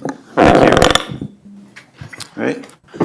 Ben, any comments? I was going to ask, Oh, okay, Mike. I was going to ask about the same thing that Rocco just did about the design of the building. When I think of an inn in Dutchess County, I don't think of a building that looks like that. I mean, maybe it's more efficient, maybe you got a lot of glass so you could see the campus, but I don't know, it just doesn't seem to fit with the area to me. And is there a reason for that type of design? Yeah, so the inn itself is quite solid, so that's the more traditional piece. The glass, it really comes in the link between the Institute and the So as Matt's pointing, this is the inn here, which is that more of a solid structure building. The Institute and the connector piece would be the more glass. Probably, we don't have a great view of the inn here. It's fairly, yeah, it's okay. There are dormers on the side, so it breaks the roof line a bit. So it's still fairly modern feeling, but it is trying to feel domestic as well. And then bridging the gap to a more modern structure for the Institute is the idea. This one on the floor is more of the Institute than the inn? That is the Institute, yes. So upstairs is conference space, and down below is the restaurant. Right. Okay. Yep. And that's the public-facing facade, so you'll see the restaurant from town, and the inn will be protected. All right. Okay for now. Peter? I always caution people when they first come to apply, because this process is very expensive, and we don't want to waste your time. So we'll probably bring some things up now that you should probably take under consideration, so that when you come in the future, you'll have some idea, in all fairness, of what we're looking for. In the past year or so, we've had probably close to 2,000 applications for 2,000 new housing units and over 500,000 square feet of new commercial and retail space. The common thread among all those applications was a dedication to reflect the heritage of the Hudson Valley and our specific area in terms of architectural design. I don't know, I'm not really sure what I had in mind when I heard that you were going to be making an application here, but this is not really what I had in mind. It's a beautiful building, but I'm just not sure that that's what we're looking for. And I would urge you, if you can come up with some alternate designs, it's probably something that we would view more favorably than we would this offering. Secondly, in terms of parking, there was an inference that you would have some surplus parking available on your campus that would offset some shortages you may have on the site. If going forward, if the parking becomes a critical mass, you want to use that as an argument, I would suggest that you do what Marist did for us, and that was to do a survey of parking on campus that would reflect your ability to satisfy that parking deficit if it should occur. I want to bring this up because it's probably going to come up again. A letter from the Office of Parks, Recreation, and Historic Preservation with regard to the buildings on College Avenue. Our office is concerned with the proposed demolition of these buildings. We recommend that the applicant explore alternatives that will retain and reuse the historic buildings. It appears that an adaptive reuse of the existing buildings as a hotel may be feasible. That's really between you and them. But probably before we're done here, there's going to have to be some reasonable resolution between yourself and their office. Otherwise, none of us can go forward. We are already working with them to move through that process. Good. Finally, when I looked at your application, there's a notation here. The project is a permitted use in the IN institutional district. The application indicates no variances are required. I looked at the zoning ordinance institutional, and there is a section there under accessory use. I'm assuming that you're applying under accessory use, which says, any uses customarily incidental to the proposed principal permitted uses. Customarily meaning according to custom or established practice. Incidental, things related to the main purpose. Now, I'm an amateur at this. I've taken many courses, some of them from the Pace University School of Land Use. And I go to them if I have a question, if something comes up. And again, I'm not suggesting anything here, but I think it's something that we're going to have to take a look at. They did publish a paper on accessory use. It's a 20-page paper. I'm not going to read the whole thing, but we can make it available to you. And it defines accessory use as those uses of land found on the same lot as the primary use and that are subordinate, incidental to, and customarily found in connection with the primary use. In order to qualify as accessory, a use must be incidental. Any subordinate incidental use must also be reasonably related or clearly incidental to the primary use. If there was no requirement that an accessory use have some connection with the primary use, any accessory use of the property would be sanctioned even if entirely unrelated to the primary use. In other words, if you were a hospital and you wanted to build an emergency room, clearly that's a customary incidental use. This, however, there was a question in my mind, and I'm going to ask, that somebody follow up just so that we're both satisfied that we have a good answer to that question. That's all I have. Thank you. Okay. Do you have any comments on that, Lisa, about? At this point, Lizette has determined that the use is a permitted under that section that Peter read. So Lizette would be the person that would take that up, and the board can ask her to revisit her determination or provide further elaboration. Yeah, it's probably a good idea to double check that before we go forward, and you have to go through rezoning or something. Yeah, I think for everyone's benefit, clearly for yours. Thank you. All right, thanks. A lot of my questions were answered as well. I did have a question, like how many seats are in the restaurant, and because parking is one of my concerns. So, with regard to parking in the restaurant, the hotel inn and restaurant in your code has the 1.2 factor with a hotel with a restaurant. The seats here are about 104 seats. So if you look at, there's 50 rooms, 2 people in a room, it's about 104 seats. That's 100 seats with people for the inn. So it's definitely with its intent to be under that section of the code as part of the hotel and inn with restaurant Combined. Right. I mean, just to have to be going through the area yesterday afternoon, and all those spaces along Raymond were filled, or a lot of them were. Often they're not, but right. Sometimes they are. So I was curious how many spots are going to be taken away for the loading zone? There's, I think, 4 or 5 spaces that are taken out of that, but we can get you a better comprehensive response to the parking. Yeah, just overall. Yep. Parking assessment of when, if you know As when part of people the- are coming and going, and Right. what things are, some shared parking. One of the good things too Ideas. is the on-street parking is not evening parking. It is from 2 a.m. to 6 p.m. to 6 a.m. is restricted, so there's no overnight. Yep.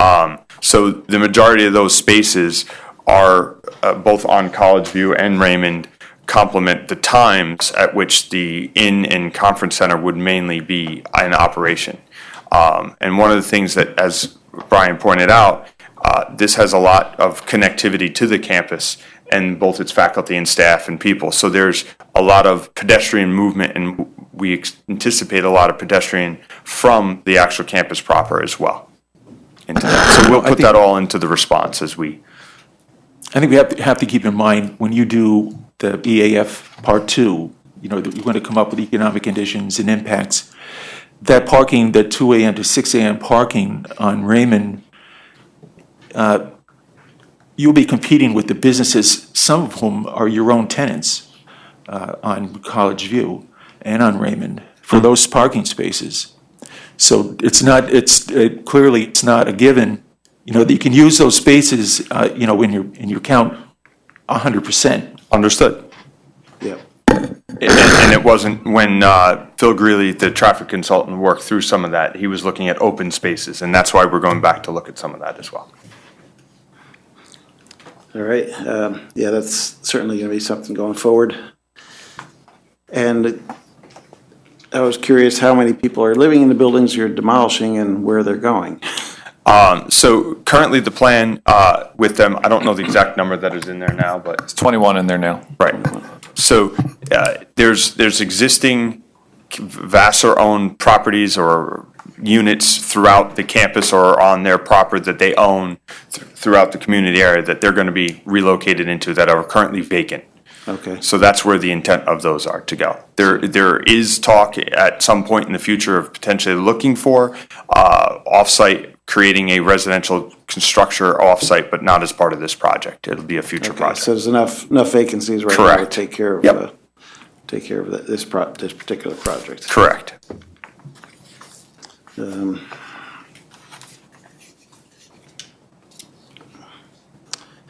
that's all I had at this point. Okay. Go ahead.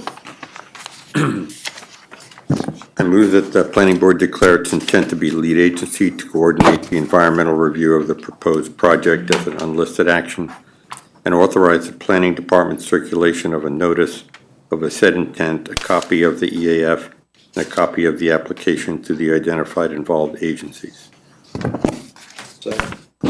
Been seconded for lead agency intent. Call to question, all those in favor? Aye. Aye. Opposed? Motion passes 5-0. Thank you. I move that the planning board defer action on this application pending establishment of a lead agency and subject to the following.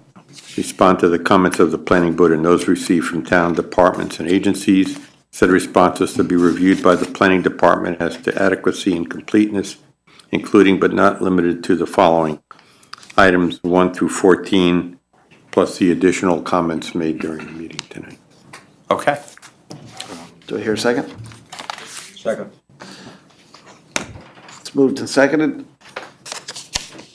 Plus 15 additional comments tonight. Call to question, all those in favor? Aye. Aye. Opposed?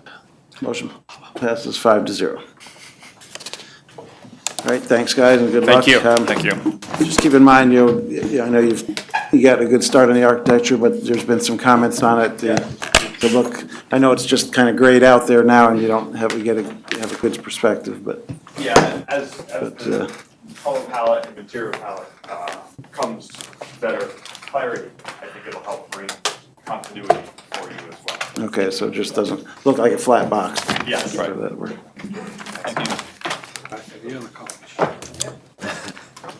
It's college night. College night at the planning board. Welcome back, guys. Thank you.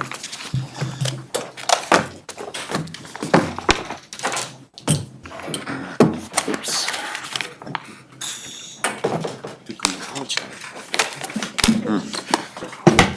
Set Maris Dyson Center Edition, Planning Board to declare lead agency intent, seek a review and coastal consistency review and site plan review for a proposed construction of a 40,650 square foot addition to the southwest corner of the existing Dyson Center building, and to include a complete renovation of the building. Winslow Drive, zoned institutional IN, Marist College owner, and it's unlisted action.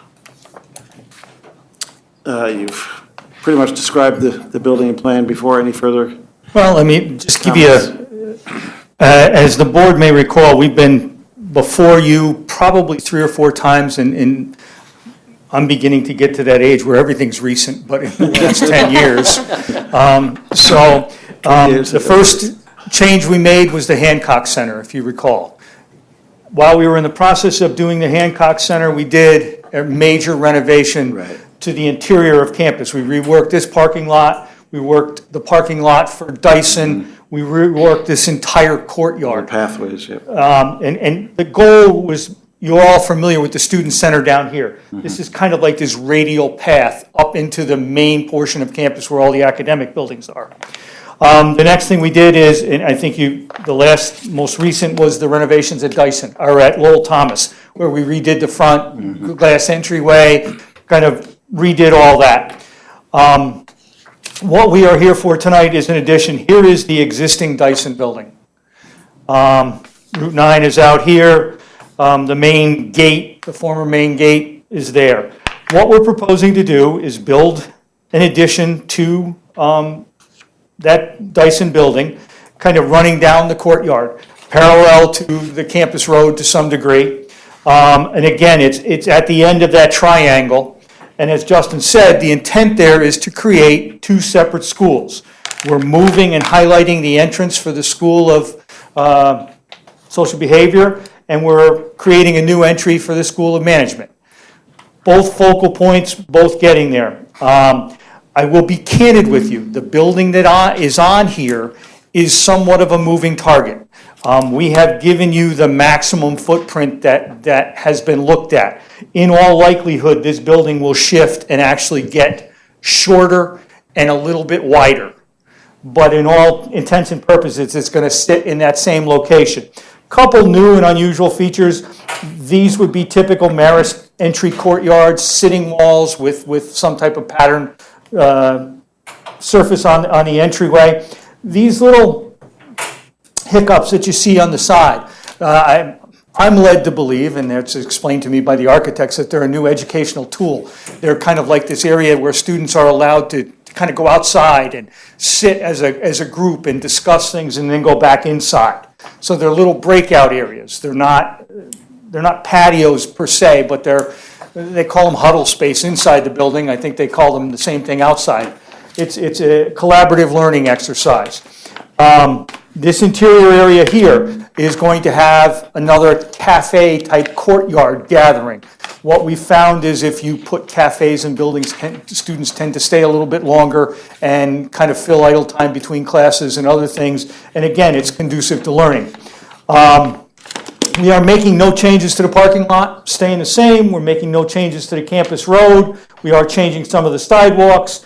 We've maintained the patterns that we established before. The main walks are all 12 foot in width. The secondary walks are minimum 8 foot in width. And we've kind of tied everything together, and we've tried to minimize the impact. Again, because we want to lead students here, we want to lead students here, and we want to keep the nexus with the existing Lowell Thomas. And I think one of the interesting things that's always a challenge, and this board always has questions about, we're building a building, probably 16 months, right in the heart of campus. How are you going to achieve this, and how are you going to keep your campus functioning? So one of the things that Justin actually has us start with is developing a logistics plan. How are we going to do this? So what our basic plan calls for right now is to fence along this road, put in an entry gate here at the end of the building, fence along the existing edge of walkways, kind of fence out the courtyard, maintaining this space available to our students, maintaining the entry and exit to Lowell Thomas available to our students, maintaining access from the parking lot along the backside, and basically isolating this section from campus. We would have an entry gate here, an entry gate here. We would be blocking off one entrance to the parking lot because we felt that made a nice staging area for trucks and other things, so we would have this area gated off. We're creating some space for our trailers inside, and so basically what we would be doing is establishing, closing off that center portion of campus and establishing kind of an isolated area for construction. One of the things we found, and again, it's an aggressive thing, is if we have this in place when the students arrive in September, they learn it from day one. If we try to implement it sometimes in the middle of the year, the students balk. You know, if they arrive and they're faced with it. So our goal would be to have this in place when the students arrive in August of 2019. And I don't mean the building up, I don't mean any of that, but have the fencing and the pedestrian patterns established when the students come, and that way we find it functions the best. Couple things, this parking lot is untouched. We've done our turning radiuses, we still have to justify with the fire district, but the trucks can go in and out. This building is going to be a little unique in that it's similar to the housing that was done on the north end, and then the small storage shed down at the south end. The area is predominantly fill.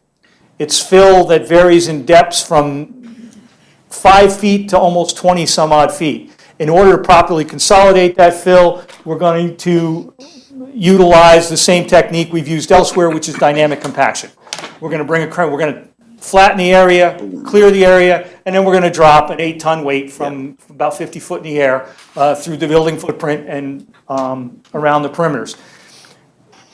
The question everybody asks, is that going to rattle everybody in campus? Chances are rattling, no. You will hear the oomph, if you will, when the weight lands. We performed North Campus with college in session. Most of the professors worked around it, and it wasn't found to be an annoyance. We believe we can accomplish it if we start during the semester. So that's what we're going to face. And just a little anecdotal story, when we built Hancock, what we encountered was the same type of rock that exists at Trap Rock. So we made a determination because Hancock, as you all know, has a basement. So rather than try to take that rock out of there and dispose of it, we actually ran a rock crusher plant in the middle of campus during the school year and crushed all the rock that we needed for Hancock. So we believe we can accomplish this without disrupting campus, and we have a pretty good track record of doing that. So that's why we thought not only do you need to know about the building, you need to know about how we figure out building it, because it's right in the middle of campus. No parts of the old amusement park buried there? The old amusement park was buried at the north end. To the north. And we do have bits and pieces of that, but this used to be a swimming pool for the most part. Okay. All right. Kristen, you got this one? Yep. So thank you for the overview, John. We've been working pretty closely together to get this moving forward. For seeker purposes, the proposed action is categorized as an unlisted action. The planning board must make a seeker determination per coordinated review, and the planning board will declare its intent to be lead agency per staff recommendation this evening. The application or this particular portion of campus actually just fall within the town's LWRP and will be subject to a coastal consistency review, which the applicant has actually already provided as part of their application. Staff does have, from a planning perspective, a few comments. We'll continue to discuss this as the application moves forward. Something to point out, I was just reviewing it once again, the comments that had come in from other staff. Zoning did point out that the building as it's proposed, and I know that exceeds what is in the code, and I know that this is a moving target. Well, actually, she misinterpreted the table. Because this particular site has multiple buildings on it, the 60 feet 8 inches refers to the existing Hancock Center, which has a variance already. So even though we're putting another building on it, it's still 60.8 is 60 foot 8 inches is still the highest building in this corridor. This actual building is going to end up about 47 feet. So we'll clarify that in our table. We do not need a variance, and I apologize. It's just the way the table is written and the way we interpreted it. Because even though existing and proposed, because there are multiple buildings on the same lot, it's a 20-acre lot. So. Okay, perfect. That would be great, and maybe that's why she didn't actually sign those set of comments. The other item that has come up, and I know that we've discussed offline, but I think is worth discussing with the board this evening, is about the OPRHP letter. I know that engineering in particular had caught it. The site has undergone extensive review, but I can give you a history, if you will. A number of years ago, the planning board asked Marist, because we were continually coming in, we did a complete Phase 1A literature report for the entire campus. I believe it's hanging on, it's one of the shelves in the old conference room downstairs here, so it's still there. So we did a Phase 1A. The results of that Phase 1A identified Marist as a sensitive location for archaeological remains, both historic and prehistoric. And in that Phase 1A, they identified certain areas throughout the campus that would be, when developed, would be subject to Phase 1B, which is actual shovel testing and identification of potential impacts.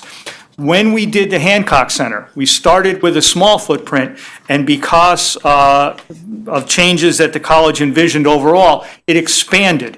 So we did a complete Phase 1B with report. It was done in September of 2008, and I did submit to the town, and I have a copy with me, so it's not my imagination, but the area of probable effect included this full area because we were redoing all the sidewalks.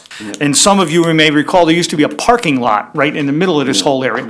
So we purposely covered it all from OPRHP. When we ultimately got the sign off, which I understand is 10 years ago, 2008, OPRHP says there's no impact. And the reason they say that, if you read the Phase 1B, the conclusion that was reached by Hartkin Associates was that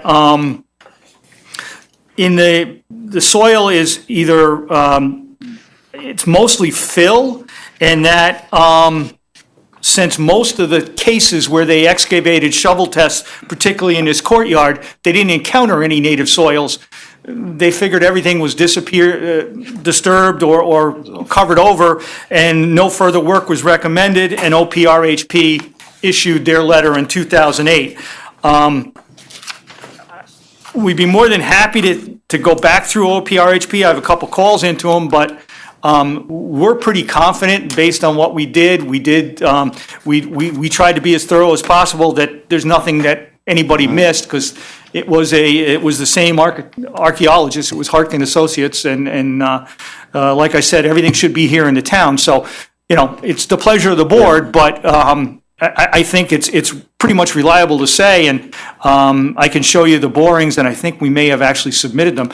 Most of the site where we're disturbing is actually filled down to, like I said, it varies from, I think, about 5.5 feet down to almost 20 feet. So. Yeah, it hasn't been redeveloped since 2008 from that study. No, all that stuff was completed, and so we haven't changed anything. So unless somebody was salting our site with archaeological finds, I doubt very seriously we're going to find anything.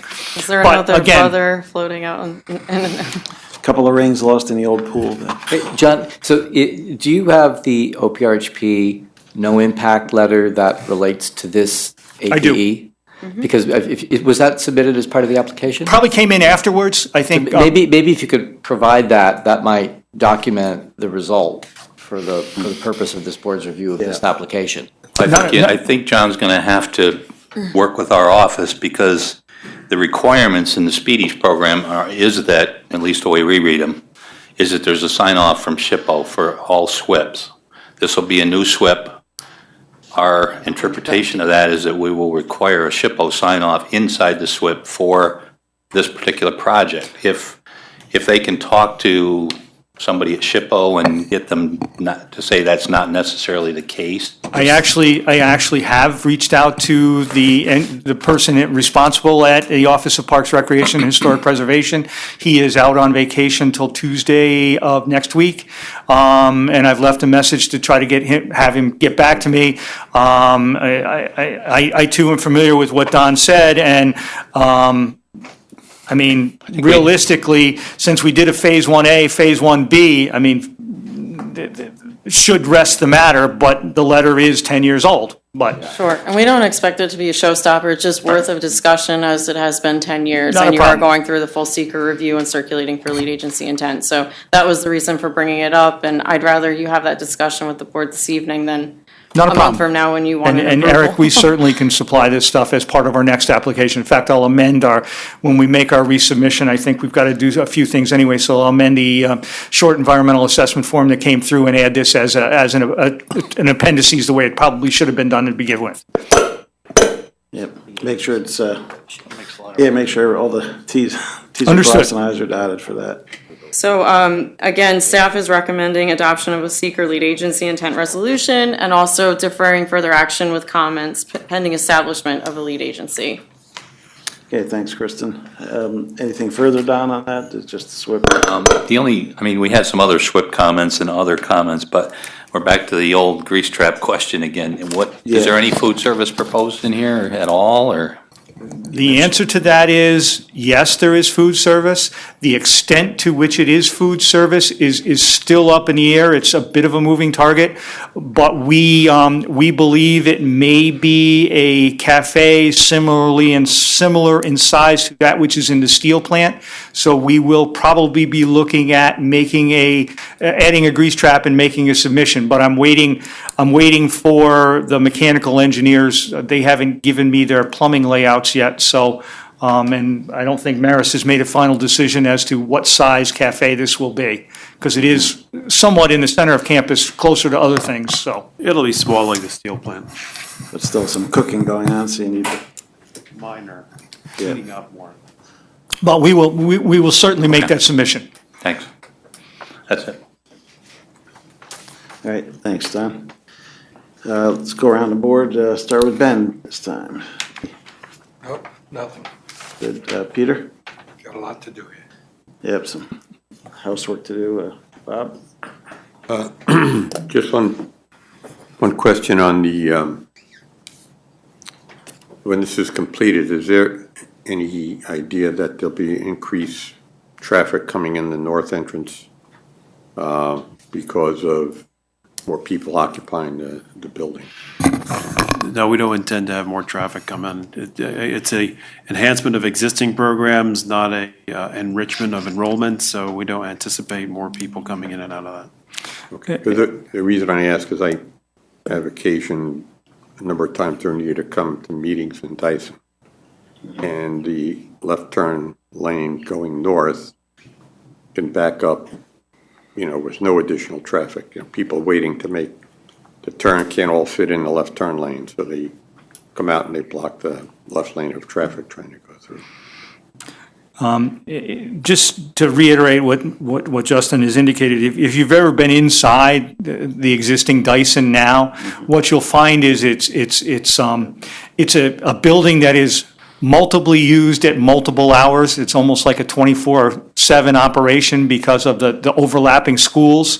And we have faculty offices that are shared. So the intent here is, again, not to add faculty or students, but it's to separate the two programs and give them adequate space to actually run so they're not tripping over one another. So the answer is traffic should not increase at all. And just one, not really a question, but there's this, I don't know if you call it a cafe, in the south end of Dyson. There's a small. Yeah, that was closed down when we opened the north. Okay. The north end, larger kind of dining facility.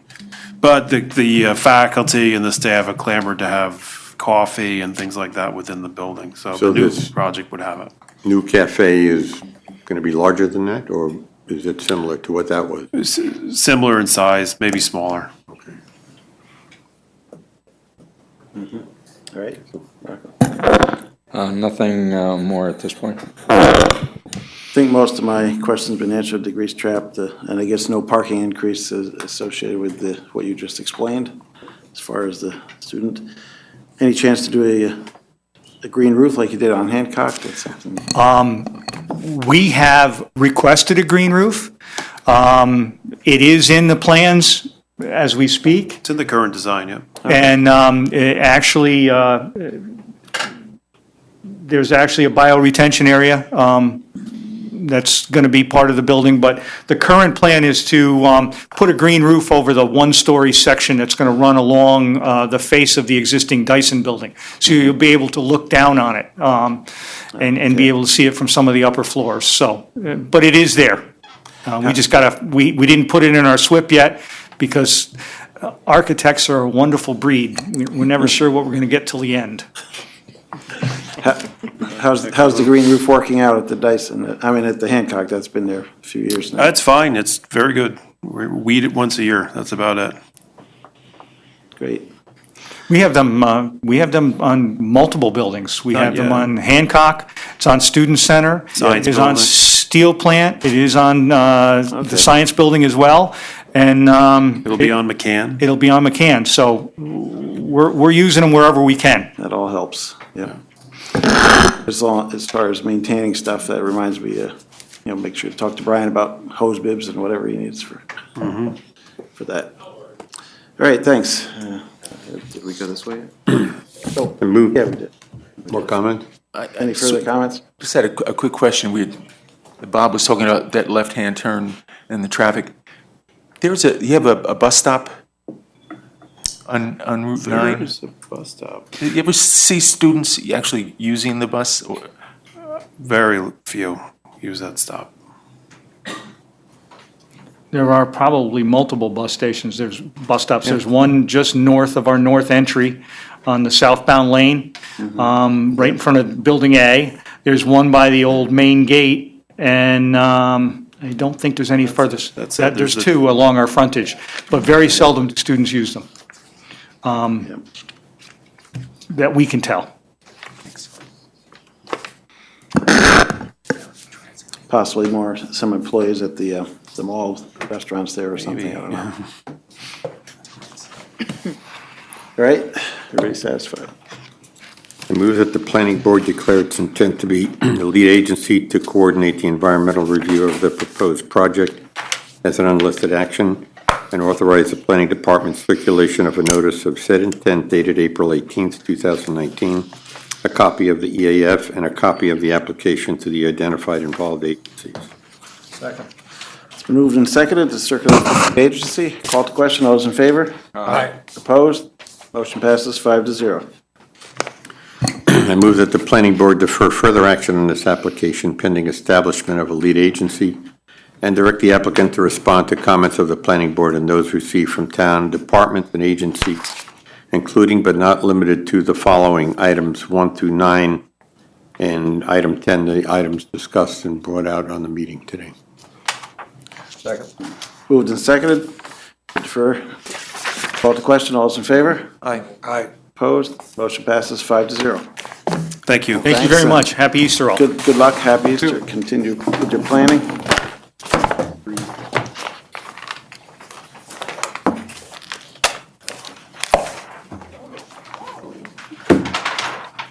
Next up is Duchess Dodge parking lot.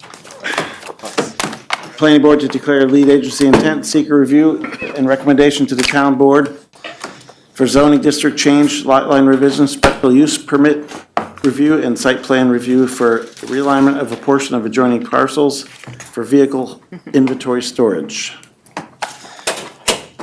South Road Residential 20 currently and Business Highway respectively, and it's an unlisted action.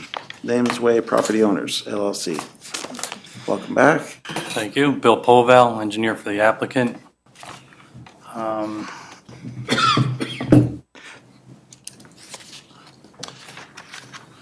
Is it working? Yep. All right, we're here tonight with the applicant, which is officially Nemis Partners LLC. The principals of Nemis Partners LLC are the partners in Duchess Dodge, so I'll just refer to it as that. Because the three parcels that are involved are also owned by Nemis Ways Partnership LLC. Ah, okay. We're here tonight. Duchess Dodge has entered into a contract to purchase the three parcels which are behind the existing dealership. The existing dealership is in this area here, which is 5.46 acres. And then there's a common driveway that goes to the back, which supplies access to this house with an existing detached garage. That's parcel 1, which is 90.92 acres. And then there's a larger parcel, which is I believe it's 8.77 acres, And that provides a lot for this house in this northwest corner. And then there's a third parcel, which is isolated on a .21 acre parcel, and that's the third house. So Dutchess Dodge is in contract to buy these three parcels, which are all provided access with this shared driveway, which is in a shared driveway easement. This driveway also provides access to Mrs. Casorda's to the south, which is this piece over here. In purchasing the property, but the purpose of it is Dutchess Dodge would like to build additional parking on this portion of the 8.77 acre lot, as well as all of the .92 acre lot. These lots are in the R20 zone, so it's single-family residential. In order to accomplish any parking, there would need to be a rezone of the lands that would be conveyed from, the residential pieces to the Dutchess Dodge facility.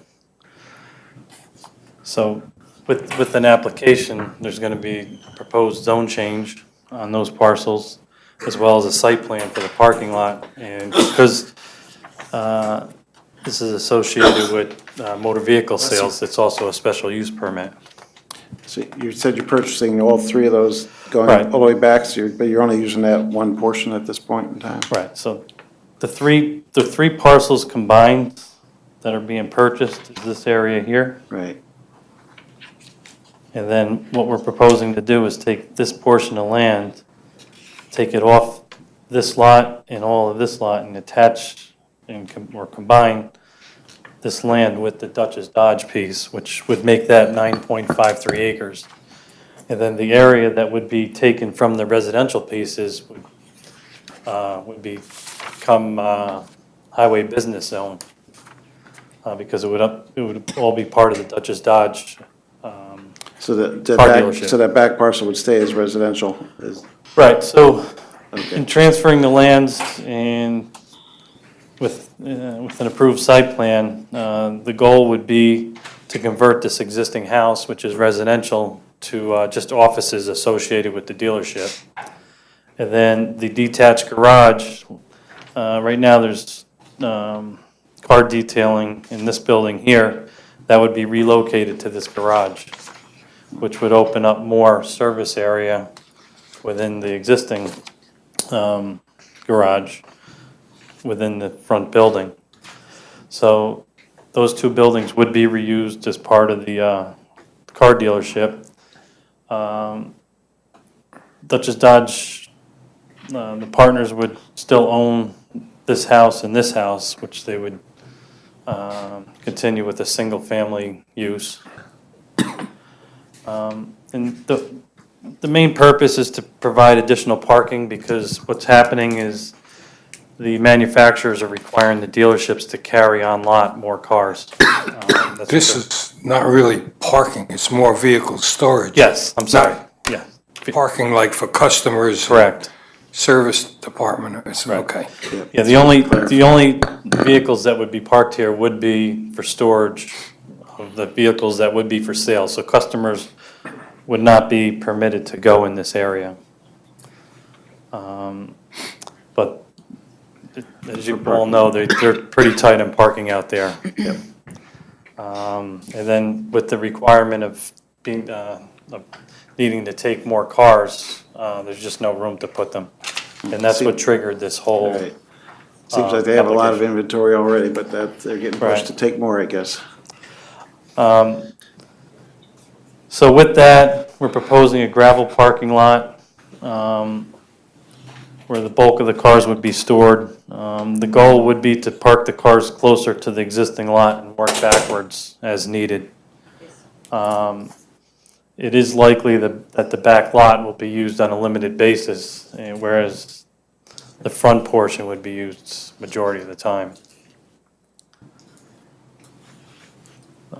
So with this, we are providing, we would have to provide stormwater management because we'd be exceeding the 1 acre disturbance threshold. We are showing an area graded in this area here, but we have not gone through all the detailed calculations at this point until we heard some feedback from the board. Okay, it sounds like you're going pervious and anyway, most of it. Right.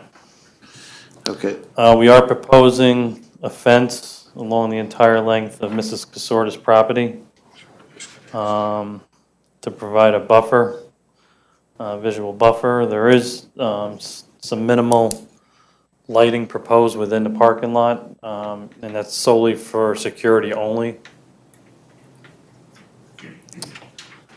I believe we're not looking to change anything with the access to the 2 existing homes that are going to remain, as well as Mrs. Casorda, so that's all going to stay the same.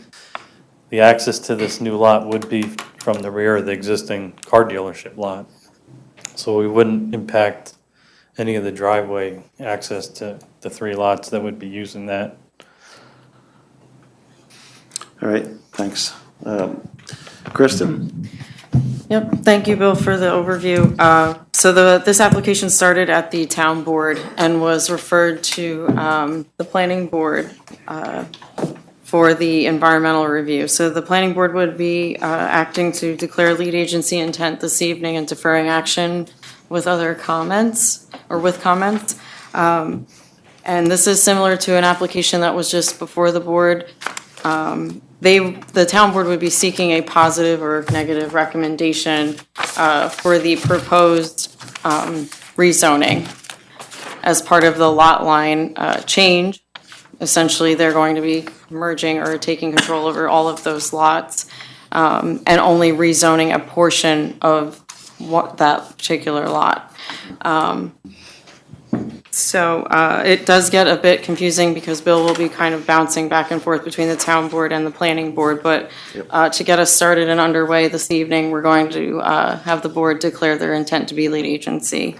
The action is proposed as an unlisted action, subject to a coordinated review. And the town board has already consented to the planning board acting as lead agency, so we won't be circulating to them, but there are other agencies we will be circulating to. And staff does have several comments listed under site plan review. There are other comments that have come in from other departments to help Bill get started and further revise his application. As he's mentioned, there's still the requirement of a SWIP submittal and review by town engineering staff.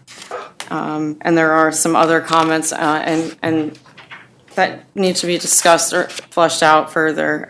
One in particular came in from the zoning department as it relates to a landscape buffer for this particular application.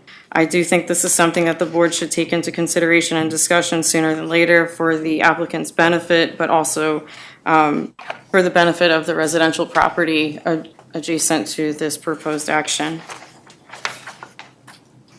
All right, thanks, Kristen.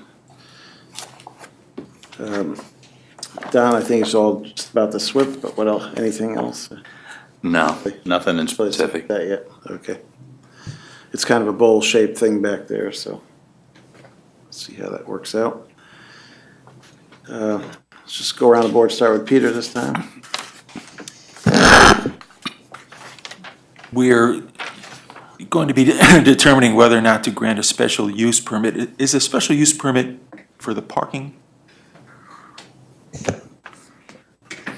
I think it's actually is it for the dealership or for the parking?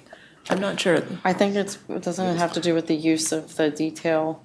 It's my understanding with the special use permit that because this is a motor vehicle sales, a car dealership, any car dealership in the highway business zone needs a special use permit. And because this parking is associated with the dealership, that's why the special use permit comes into play. It's like Friendly Honda when they did their inventory lot. It's a part of it's an accessory use, but it's an expansion of use. Requires a for the underlying car dealership. We're going to be probably asking you to define the emergency vehicle access, among the parking. Yep. To be certain that in the future, there's no encroachment on those emergency aisles, whether through the installation of maybe some bumpers or some physical barrier to maintain the integrity of the width of those access lanes. Okay.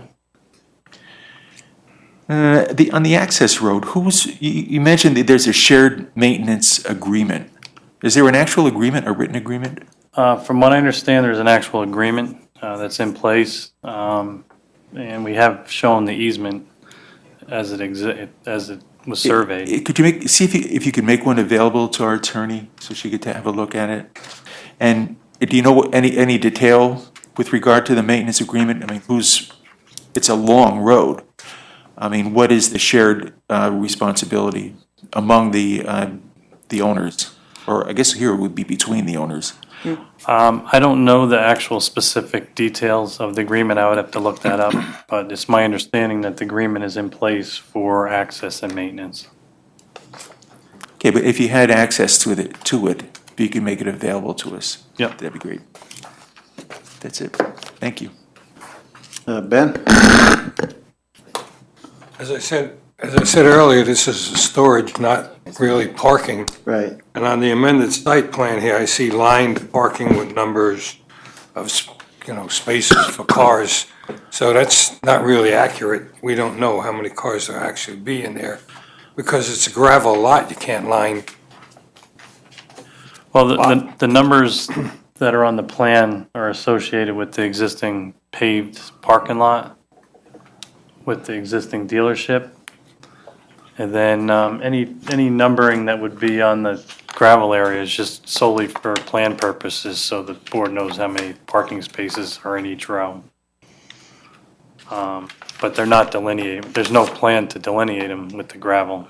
Right, okay. Right, and I think full circle, we're looking to make sure that there might be an area defined for parking of vehicles, so as to define an area of access, emergency services, or other as it is existing right now.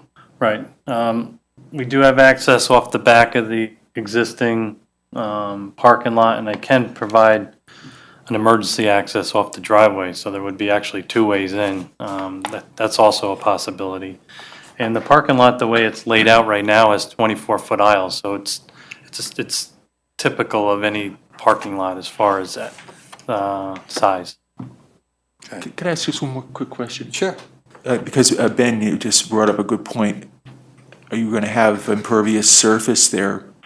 Have you given any thought to what you're going to do in the winter in terms of plowing the lot? Well, the lot would be plowed. I know, but it's gravel. I understand. That's a big maintenance item. I mean, once you push the gravel off the lot, how are you going to push it? Basically, get it back on the lot. Yeah, that would be maintenance that would be required each spring. That any gravel that was, moved during plowing. The intention would be to plow the snow, any of the snow within the gravel area, not. Are you using the pervious surface? Because why are you using gravel? Well, that obviously decreases stormwater runoff.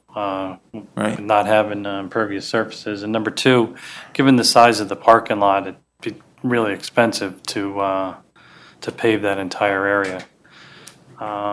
So for those two reasons, it wasn't proposed to pave that parking lot, because that would create a lot of stormwater. Yeah. For sure. So you're basically thinking that it's a manageable issue. Correct. The snow. Correct. I'm just looking at your provision for snow storage there. Can you point that out? I didn't show it on the plan, but I can. The next time you come in, if you wouldn't mind, just make a note to include the area for snow storage, please. Yeah. It'll be around the perimeter, because when you have a gravel parking lot, you don't want to plow beyond the gravel parking lot, because you will end up with gravel in those areas. So, so I can show that. Thank you. All right. Thank you, Ben. And the other thing is, these cars are all going to be in the back. In the front, they're more obvious and from the road and lighting. Will there be lighting, security cameras, something here for these vehicles that are being stored here? Yeah. Yes, we're proposing minimal lighting, just to have some lighting out there for security purposes. Just lighting, no cameras or anything? I did not discuss cameras with them. Okay. The only reason I'm asking is because I know of incidents where people have gone in and just vandalized cars. Right. My son is an insurance adjuster, that's why. And I know that that's happened before in the existing lot. They've had vandalism. Okay. Crazy. All right, thanks, Ben. Yeah, and you gotta be careful. I mean, you don't show any light poles or anything on the plans, but you gotta be careful of any kind of spillage onto the neighbor there. I thought I did provide them on the, they probably Okay, on the maybe grading just plan.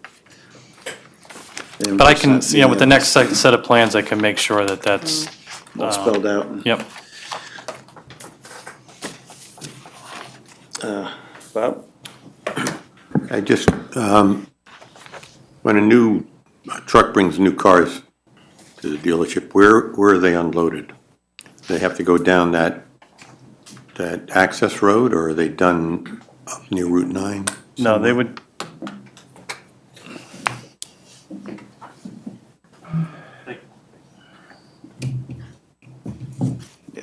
Yep, thanks.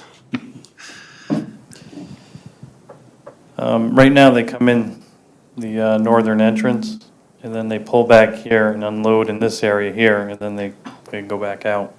They'll do the same thing with the back lot too? Or? In all likelihood, yes, they would stay in the paved area, unload them, and then they would bring them back and park them. Okay. And, the lighting, so it's going to be low enough that it's Right. not a concern with the neighbors? Right. And we have already started looking into the lighting, and, we proposed freestanding low lighting, so we have some poles along the perimeter. Okay, on that edge. Yep. We're trying to keep them away from this side. Right, that's a concern. Anything else, Bob? No. Rocco? Yeah, just one thing. I know you mentioned that the parcel of land owned by that lady just to the bottom of where that green outline is, you said she had access via that access road also, or is it a different access? Nope, her driveway is right here. Oh, okay. Oh, it's going to come out there. So it's going to be outside of the fenced area. Correct. Okay. Yeah, we're not proposing anything within the driveway, the existing driveway easement. Everything is proposed outside of that area internally within the lot. All right, thank you. Yeah, that was one of my early concerns. She's gonna have to share with all that, but it's separate. Yeah, completely separate. You said you're gonna build a fence along there. Yeah, what type or height of fence are you thinking? At this point, we're proposing a 6-foot stockade solid fence along the property line, the entire way, starting right here, and then along the back of the existing house and the garage. And actually, we brought it around to meet up with the wood, there's some trees in this area. Might be helpful if you delineate where her house is on that parcel.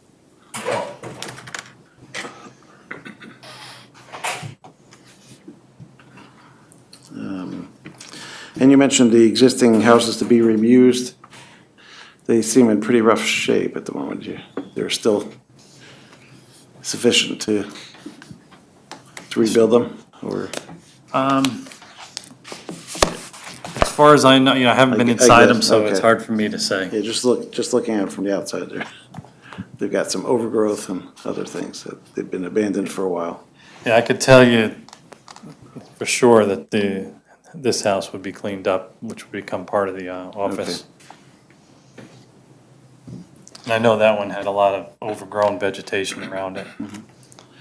And at the moment, all the residentials to the back will still be buffered. That's probably at least 100-foot wide there, that. Oh, yeah, that that's last part. several, I believe it's 300 or 400 feet. So I think we there's generally a rule of 100-foot buffer from commercial to residential, so we've got to look at that fence area there and what's going on. Yeah, with the grading, and I think you mentioned it before, it's sort of a bowl, so a lot of the parking would be sitting down a little bit, Plus the fence. versus on a hill, it's sunk, so it does help with the visual sight line from the back parcels. All right, thanks. Just as a follow-up, Carl, keep in mind, I think the board has the authority to adjust the setback. I think, although it's 100 feet, I think we can make that adjustment lower. I think that part of that would depend on the type of, and the quality of the buffer that you propose around the property line. I think it is But we could, less than 100 feet just based on the plan they're showing there. Yeah, we're showing 30, Sure. we're showing 30 feet at this point. 30 feet, okay. and I think just as a, just for your advice, keep in mind that the quality of the buffer will weigh on the setback that we're looking for. Does the board have any recommendations? You're the engineer. I don't I'm think we really I'm just advise trying to get people some what to do. guidance, I don't want to propose Were something. you thinking of any plantings in that buffer or just the fence? At this point in time, we were just proposing fence.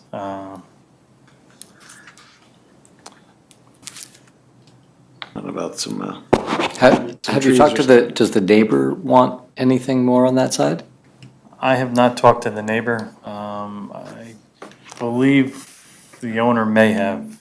I remember that from the Yeah, meeting, and that was the From what I case. understand, she didn't have too many concerns, but I would have to verify that with him. yeah, good to make sure everybody's on the same page with that. Yep. 'Cause that's, she comes to the meeting and complains that. I think it's been our practice, so I think when we have a property going from residential to commercial, to provide some kind of living Right, buffer, so Okay. Some trees. some trees may be considered there. something. I think what you had said, the Norway spruce grows fast and Oh, for sure. a good buffer, that's a possibility. But I'm not a landscape architect, But, so. yeah, let's let them propose something and see. I know some deciduous trees, they'll grow a lot taller. Okay. When you have the 6-foot-high fence, I know, during the winter. I think I would stay away from deciduous trees, would be my recommendation. Again, I'm not a professional, but I think we would be looking for something more in the line of, say, fir, evergreen, that type of vegetation. Okay. It'll further block the light as well as noise of cars moving around and whatnot. I move that the planning board declare its intent to be the lead agency to coordinate the environmental review of the proposed project as an unlisted action and authorize the planning department circulation of a notice of said intent dated April 18th, 2019, a copy of the EAF and a copy of the application to the identified involved agents. Second. Moved and seconded for lead agency. Called to question. All those in favor? Aye. Opposed? Motion passes 5-0.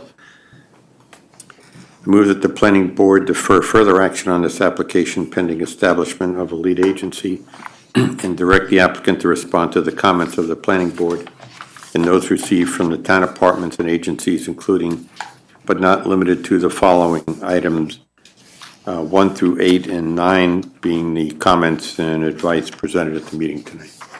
Second. I'd like to add including the tree discussion we just had. All right, moved and seconded. Called to question. All those in favor? Aye.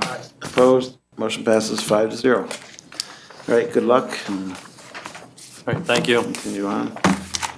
Have a good night. When do you think you're submitting for the next? I know he's Go on. anxious, but I think. Well, we'll have to circulate for lead Oh, right, agency, right. so Circulation. it likely won't be next month. Right, I would expect Correct. to be in June. Yep, gotcha.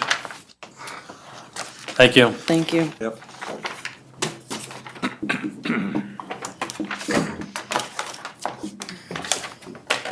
Next up, Verizon Wireless at New Hamburg Fire District.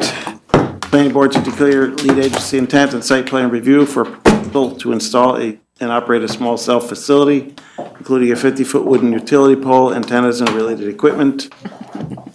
15 Channingville Road, zoned R20, single-family residence, and WDI Waterfront District.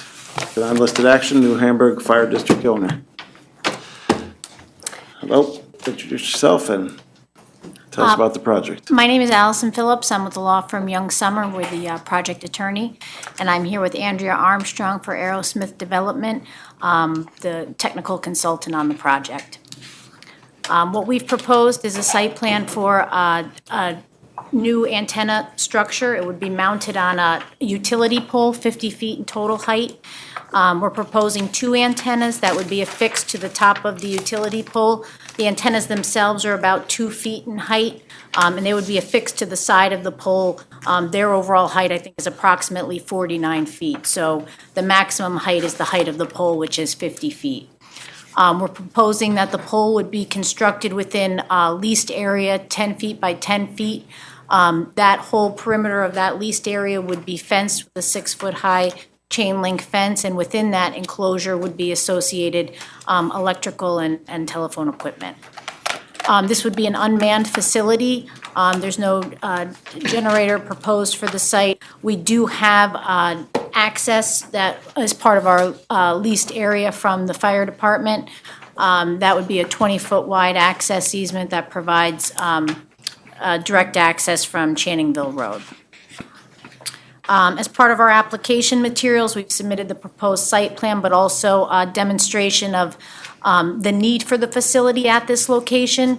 Part of what we've tried to demonstrate is that this facility is needed in this particular location to fill the capacity issue and also coverage issue that we're experiencing in the area. We had a limited search area, which is the area where we need to locate the facility in order to provide the coverage and capacity relief that we need. And so there is a report as part of our application materials which show how we came to select this particular site. And within the fire department parcel, we did look at whether the pole could be moved, to different locations on the parcel. The fire department was not agreeable to moving the pole any closer to the building. And if we moved it farther to the back, we were coming up against an existing tree line, which provided, which actually created an interference issue for our equipment. Getting it too close to the tree line, it doesn't provide the coverage that we need at this particular location. So the location that we've proposed is a location that we need to have the facility function as we need to provide the coverage and capacity relief that we need. But also we feel it is actually a good place on the site to locate the pole. It is consistent with, the appearance of other utility poles along the Channingville Road corridor. We did receive the comments from the town, and we are going to go through and address all those comments. We don't have, the detailed plans that we need to include on the site plan for you this evening. I do have, which we inadvertently left off our application, our executed licensed professional affidavit and owner affidavit. So I do have that to hand in tonight, if I may.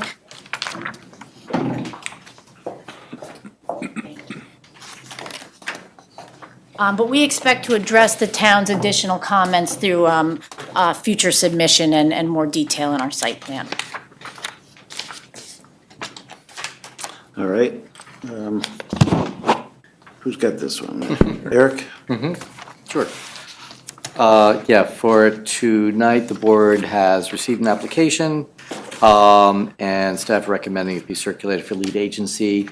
I guess in terms of coordination, it's possible that it may require a couple of variances, but at least for the pole height, the zoning administrator also indicated it may require a variance for the fencing in the front setback area in front of the building, subject to additional information. so that we recommend that process be started, and then with a submittal next time with some clarifications. Hopefully, the board will be able to take action at that time. I guess the only thoughts I'd point the board to were, there has been some discussion about alternate site locations, as you described, that's the case. The applicant, we've had discussions with them, they did offer some photographs of similar existing small cell facilities on a pole. So I think the board would find those beneficial. We'd also talked about, you mentioned that there are some limitations on the site because of the vegetation and other aspects, and we had suggested giving the board kind of an overview of where the lines of limitation are for that, to help the board better understand what the constraints are for your purposes on this site. Other than that, our comments are there for the board's discussion tonight. All right, thanks. Don't know if there's any engineering issues with this. We just wanted to see the driveway site access, how they were going to access it. Okay. That's it. Probably a gravel something or. All right. Let's go around the board. Start with Rocco this time. Let's see, we talked about the variances. Not sure if I have any other comments at this time. Do you have a agreement from the fire department where it's going to be sited? I know you've got agreement to put it there, but where you're going to site it on the parcel of land. There an agreement with that? Yes, it's my understanding that we have a lease agreement with the fire department, and the location was agreed to between the parties because the fire department, had its own limitations as to where it was willing to locate the pole. So we needed to work with a location that could provide us with, the operational need that we had to provide the coverage and capacity relief that we needed, but also the fire department's desire to keep the pole a certain distance from its building, and so it doesn't interfere with its operation. Okay, so that's all set, and it works, all the for both telemetry parties. and all that works? All right. Yes. Okay. Yeah, this was a preferred location actually for the fire department. Verizon wanted it closer to the building, but that did not work for the fire department, so we mutually agreed to this new location. All right, and getting the power and other items there, is that from the fire department side of the road? It'll be from an existing utility pole, Same side of the street, other side of the street? other side of the street. So would that include additional poles beside yours? We believe so, and that was addressed in the additional comments from the planning board, so those will be included in the more extensive survey that's going to be done and resubmitted. Providing additional detail as to Yes. the connection to the existing utility infrastructure. Okay, and the firehouse is okay with that? That's preferable. They didn't want us drawing power from their building. All right. Yeah, I don't have anything else with this. If you're saying the agreement that you've signed an agreement with the district, with the fire district, which identifies constraints on location? No, it's my understanding, and we can get additional information, that in the negotiation of the lease agreement, there were certain, the fire department was willing to lease space on its parcel, but within its own, a certain distance away from its building. Would you be able to make a copy of that agreement available, redacted with whatever proprietary information is in it? I think that we can look into that. I mean, I think we can at least, I will see what we can provide. Right, Bob, anything? The neighbors in that area aware of this plan, and are there any comments from them? I don't know that we've received any comments from members of the community. I know that, they'll receive notice during the public hearing process, and, we're confident that, we've designed a facility that's going to be on, not obtrusive and will fit within, the general character, and will actually provide some better coverage for them in that residential neighborhood. And is this these antennas, are they going to be usable when we go to 5G or whatever else comes next? Or This is 4G. This is 4G, so this is for a capacity, basically, it's feeding off of two already macro sites that are 4G to deal with capacity issues in the area. So this is not 5G. So we may be faced with this again some years down the road when 5G becomes a...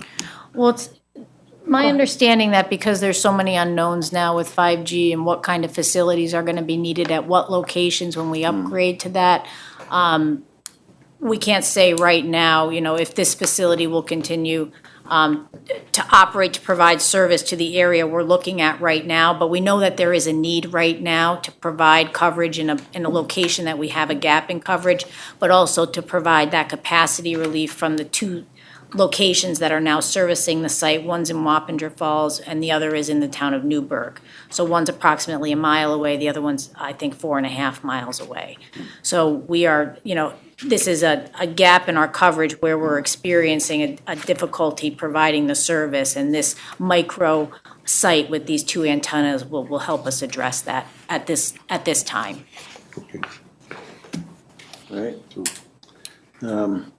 Ben, anything? I may have missed it if you said it, but I guess the wooden pole is the best material for this? It is wood, yes. I know, but is that the best material, wood or not metal?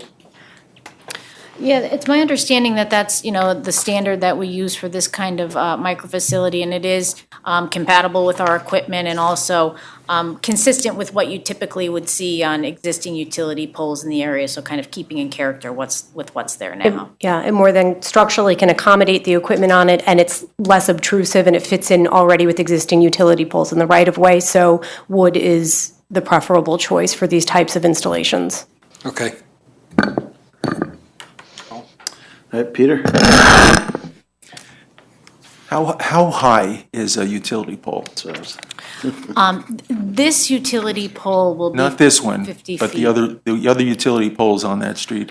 They're around 24 feet, which is why attaching to an existing utility pole in the right-of-way, we did look at that, was not an option because it wasn't going to give us the height required to meet the RF objective to, supply the capacity issue. So this is the minimum height requirement that is needed for the antenna. So it's double the height of the other Yeah, I poles on the believe they're street. about 24 feet in the existing right-of-way, or, no, maybe that's not correct. Maybe that's where we could have attached that. We're going to have to get, It sounds pretty close, 24 feet, okay. give or take. Just wondering. Where you have this 50-foot pole situated, it essentially has unfettered transmission possibilities because of that location. Now, the location to the rear of the property, where the trees are gathered, how would you compare the transmission potential from the location on the street to the pole that would be located near the trees? I mean, what is the loss in transmission? Let's say that it's 100% on the street. What percent would it be located behind the building near the trees? I personally, I can't quantify that, but we do have an RF engineer that we can make available to answer questions at the public hearing. Before our next meeting, please make that information available to us. Okay. I can respond that I know that it was looked at and I know that it didn't meet our objectives. I can try and see if he can quantify that as to, what the reduction in capacity relief or coverage, what that equates to. Science is a wonderful thing. I'm certain, he can come up with a good effort, just good, best effort. Sure. And we're talking about more to the rear of the property near the existing Near the tree line? trees, Okay. yes. I mean, where I'm thinking, if you're finished, Peter, I'm thinking more the northwest corner. There's a pavilion back there behind the firehouse, but the northwest corner, there's a grassy area. It's Okay. off the pavement there. It's probably a couple feet in elevation less than what's up where you're planning. And that But would it's- also but- be a factor, the But so my, topography. my thought, if it's out of the neighbor's site view back there, you could make the pole higher as well if it needed to be higher than 50 feet. So So it'd be good to get an idea of what. Yeah, I mean, instead of demanding that you move it, we'd like to know if if the science supports it's not being placed back there, at least we'll know. But we'd like to make a decision based on good information. Sure. No, I can, And you have science on your side. Yeah. So. Yes. Go for it.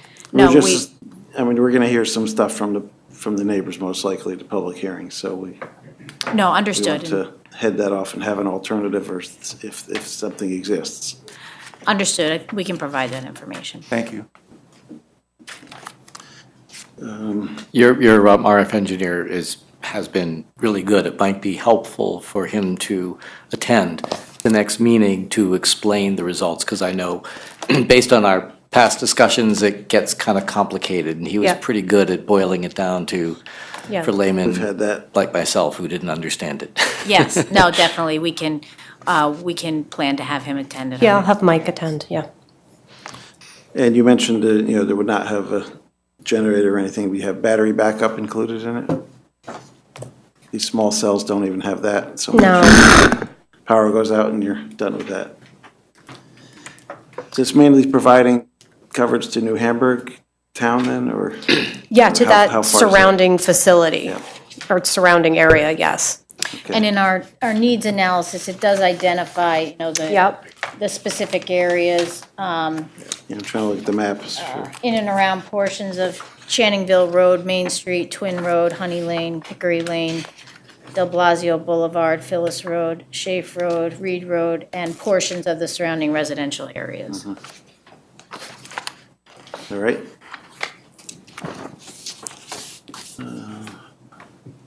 Have you got nothing else at this point? Move that the planning board declare its intent to be lead agency to coordinate the environmental review of the proposed project as an unlisted action, and authorize the planning department circulation of a notice of said intent, a copy of the EAF, and a copy of the application to the identified involved agencies. Second. Moved and seconded to circulate for lead agency. Called to question. All those in favor? Aye. Opposed? Motion passes 5-0.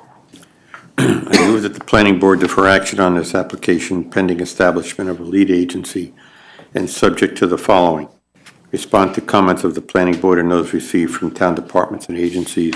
Said responses to be reviewed by the planning department as to adequacy and completeness, including but not limited to the following. Items 1 through 6, and item 7 being the comments made and requests made at the meeting tonight. Second. Moved and seconded to defer. Called to question. All those in favor? Aye. Opposed? Motion passes 5-0. Just to be sure, although it'd be great to have the RF engineer here, we still want to have that information in advance of that meeting, just so there's no misunderstanding. No, understood. We'll provide a written submission. I'm sure he can provide, some figures with that, and then we'll have him attend so he can explain it, because I think. In words of one syllable, if. Yes. Yeah, we'll see. All right, great. Thank you very much. We appreciate it. Thank you.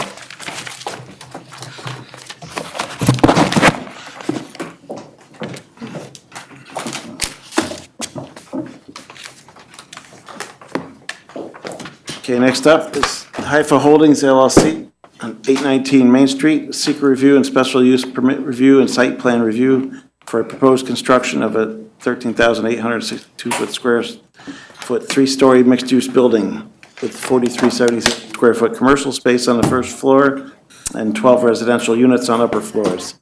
819 Main Street, zoned ATC, Arlington Town Center. It's an unlisted action, Haifa Holdings LLC owner.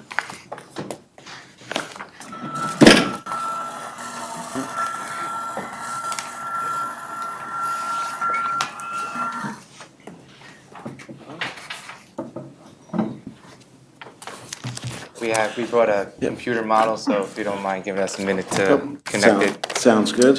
Welcome back, guys. We'll Thank you. take a look.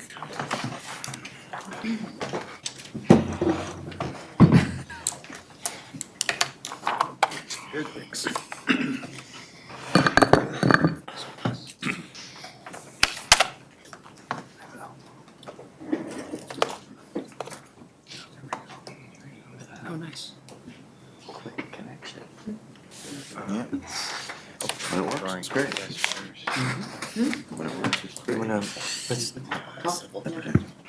Yeah. I meant my brain. We have Yeah. page 5, you got it. Good evening, Mr. Chairman, members of the Planning Board. I'll just briefly review the project and go through some of the changes that were made to the civil site plan since our last meeting. The applicant and owner of this site, Haifa Holdings, is proposing construction of mixed-use commercial. Rich, could you just introduce yourself? Sorry, Rich Carney, Assistant Project Engineer at the Chazen Companies. The parcel is located at 819 Main Street, located also in the Arlington Town Center zoning district. And the site is currently vacant, having previously been the site of an auto body shop. Since our last meeting, in order to meet fire code setbacks from the building to the property line, minimum 5 feet, we have modified the building footprint. The building now covers approximately 4,500 square feet, which includes about 4,377 square feet of leasable retail space on the first floor. The second and third floors still contain a total of 12 residential apartment units with 3 one-bedroom and 3 two-bedroom units on each floor. In addition to the building footprint changes, some of the site changes made in consideration of the comments received were the drive aisle on the upper parking lot coming off of Woodcliff Avenue. This was widened to 20 feet per the request of the fire district. And to accommodate this, the angled parking along the retaining wall was modified, which resulted in the removal of 1 spot. So our total site parking now equals 27 spaces, which meets the minimum required by the town zoning code. Another change was to the refuse area on the Main Street side of the building. This was modified to eliminate the need for a dumpster in favor of rollaway garbage bins for curbside pickup. The bins will be brought to the curb via the paved access way, which is partly located in the easement for the neighboring parcel to the east. The portion of this access way outside of the easement on our property will be stamped pavement, and this, along with lighted bollards and site landscaping, is meant to provide a pedestrian-friendly access to the retail level of the building. And the proposed stairway on the west side of the building has also been removed. Stormwater from the site is proposed to be directed to the Dutchess County DPW storm sewer system located in the Main Street right-of-way, pending approval by that department. After meeting with Steve Gill of the DPW, he suggested that we collect some more information on the existing storm sewer. And since then, our surveyors have met with the DPW crew on site and surveyed the existing pipes in the catch basins from our site down to the intersection of Woodcliff Avenue with Main Street. With this data, we were able to provide a drainage report with this submission.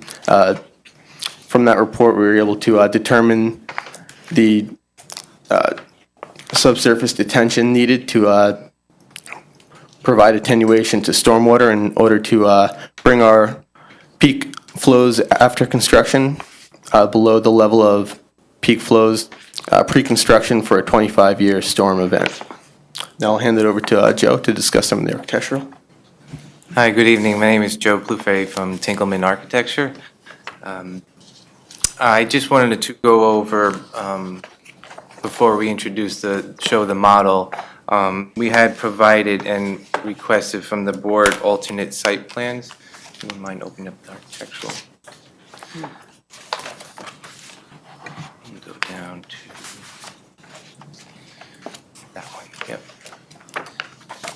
So the 2 plans provided before you was a demonstration to show the building up on front along Main Street, and some of the issues that we ran into with these specific building footprints.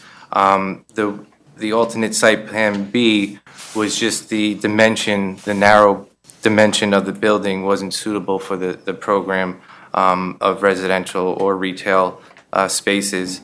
And also the disconnect from the upper portion of the lot from the lower would require a stair getting down to one level to the next. We also found that it's insufficient parking for both of these layouts per code. And then again, on the site plan A alternate, you can see that there is that disconnect from the upper portion of the site. So with that, we felt that the positioning of our building, where it's currently proposed, was sufficient to satisfy both portions of the lot, the upper on Woodcliff and the lower on Main Street, and also to provide direct access to the residential units on grade from the upper Woodcliff level. So if you want to pull up the model. So the revisions to the building since we last submitted, we've eliminated the flat roof and turned the upper level into a mansard roof with the box bay windows popping out there. We've also kind of revised and refined the detail of the brick, and we added some brick corbelling detail, some soldier course around the top of the windows, and then along the bottom of the field of brick.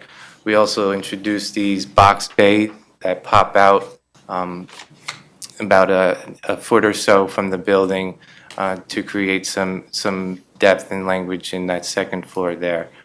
And then also we also showed in the model the proposed landscaping and also the front wall. We'll go down to the entrance.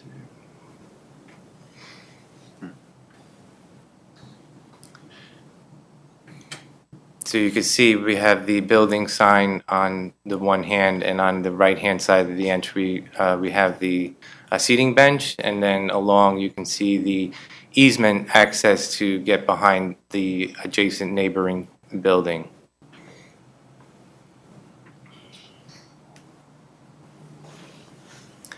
So then we also were just demonstrating the heights of the neighboring buildings in relationship to our proposed.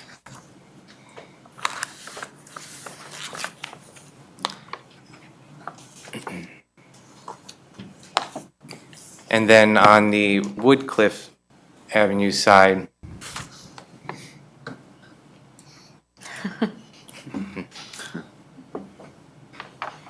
no one will ever see it from that view, but if we drop down to ground level there, you can see we carried the design over there, and it reads as a two-story building here with the mansard roof as well.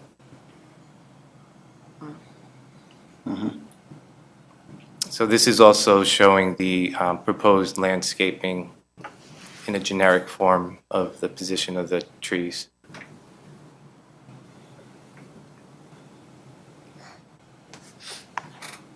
right. So that's the extent of the changes, and welcome any feedback or questions. That's great. Looks like some improvements. Kristen?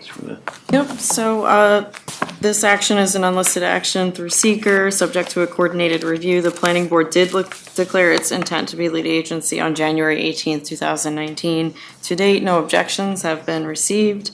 There was one comment I had regarding the seeker application that I think could be addressed relatively easily. It had mentioned that you were working with DEC or looking to gain some gain a response from them.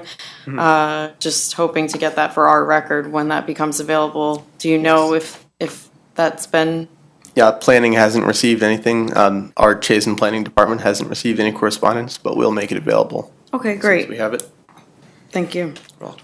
So staff has some other comments, just looking for confirmation of square footage for each of the floors. There was discrepancy between, I think it was the first floor from the architectural versus engineering plans that were provided. So if you could provide confirmation on that.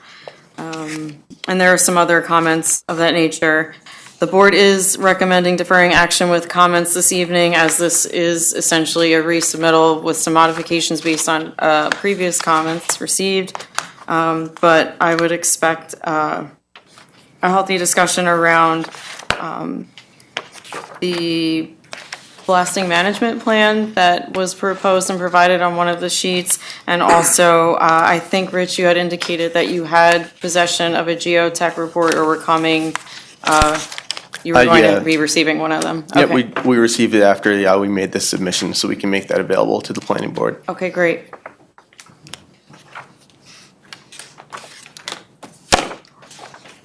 Kristen, just to clarify, was discrepancy with the numbers Sure. with the, on the application and the plans, or was it between the plans? The plans, I think the architectural drawings had indicated like 4,500 square feet, and then on the engineering drawings, it's 47, or 4377.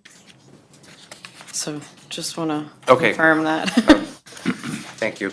And I think that's a difference between the building footprint and the leasable area. Oh, maybe I misread it, sure, okay, But yeah, we'll make sure that it okay, just to clarify. coincides. Yep.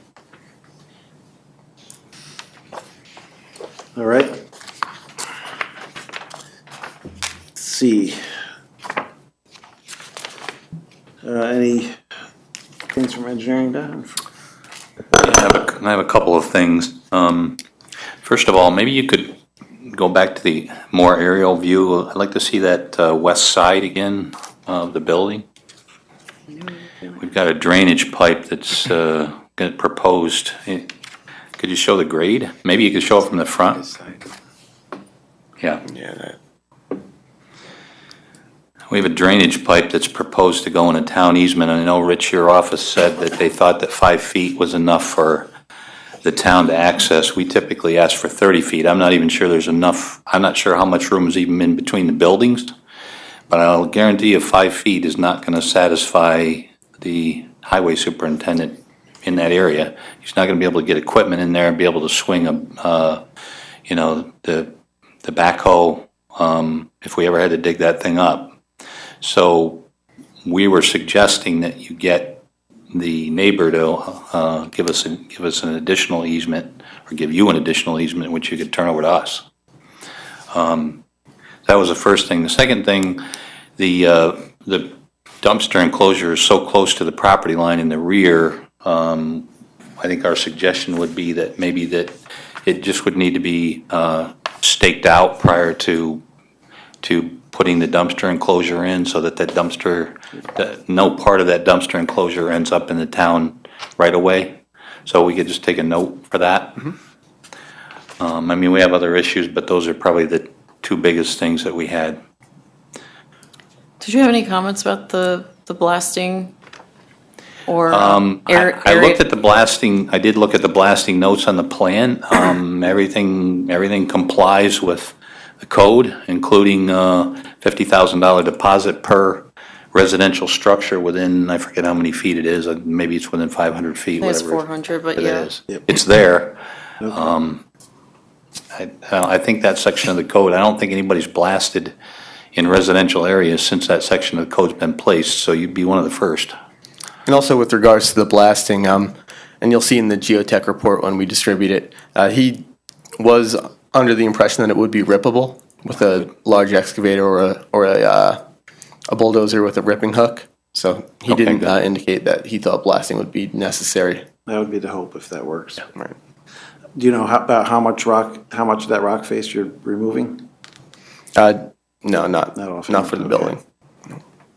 Is it? I mean, you get some of it sitting up on top and others below. Yeah, it is suitable for foundation though, so we will use it if we can. Yep, sounds good. All right, go around the board. Start with Peter. Where's the HVAC going to be located? It's going to be on the roof in the center of the building, and we will provide louver screening around the equipment. I think when you were here the last time, we made it pretty clear that any roof-mounted HVAC would have to be totally screened. We want to see what you have in mind the next time you come in, because with that type of roof, I mean, the people up on behind you, the neighbors, will be clearly visible.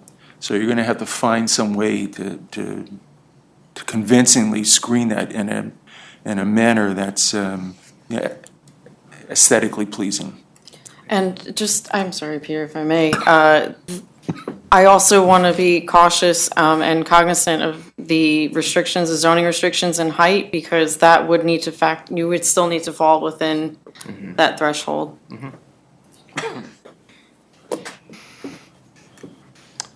All right. Okay. People upstairs living in the apartments, if they want to get down to the stores below, is there access for them to get down there? Yes. Inside the building? There's an internal stair, yes. It's inside. Yes. What about snow removal? Where do you put the snow?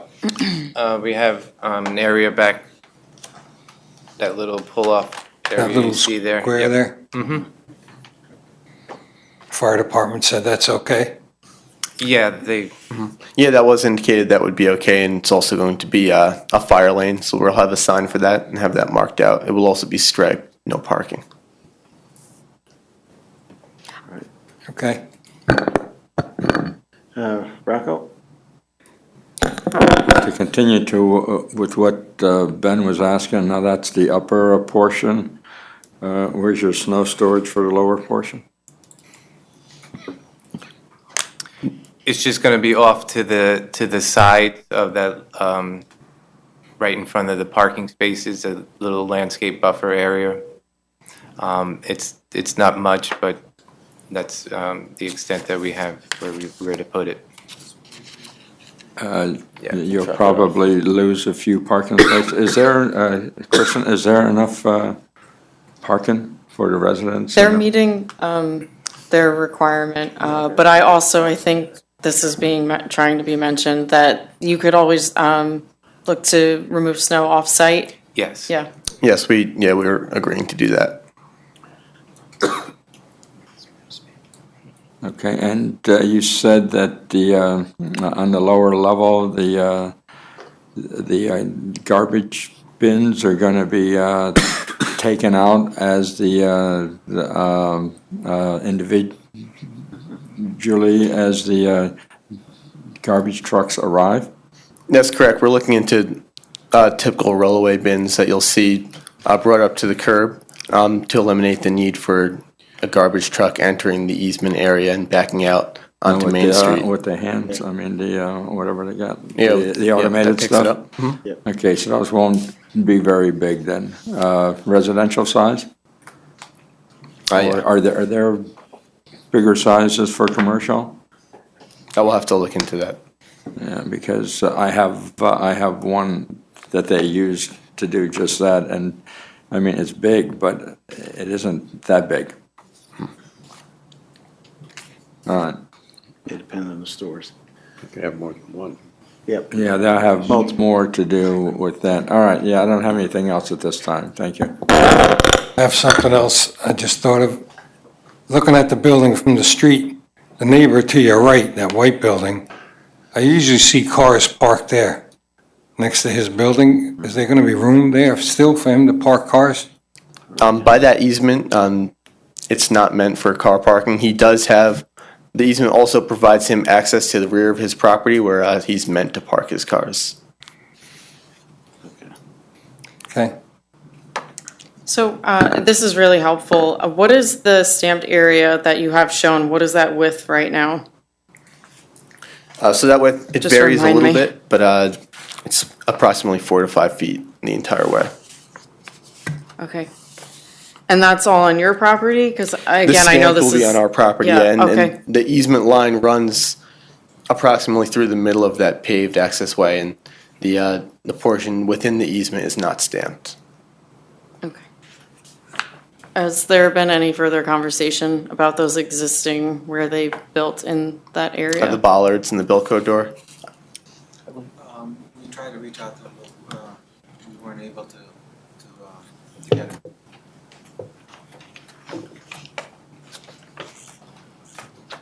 And just to follow up, I love the idea of bench on a main street, but I do have some concern about folks flying into that driveway who live in that building or work in that building, or even on the other side. I don't know if there's the ability to create maybe that's why you use the stone or the brick there, but it's a little unnerving. Could you just swap the bench and the address sign?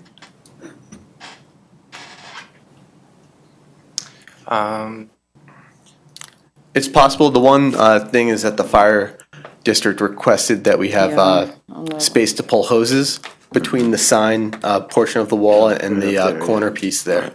So they did want that left open. And I think the other notion was that the easement was going to be used as the entry into the building as well, the sidewalk. So that was kind of the pedestrian-friendly area where, people would want to sit down. It would be on that side. Sure.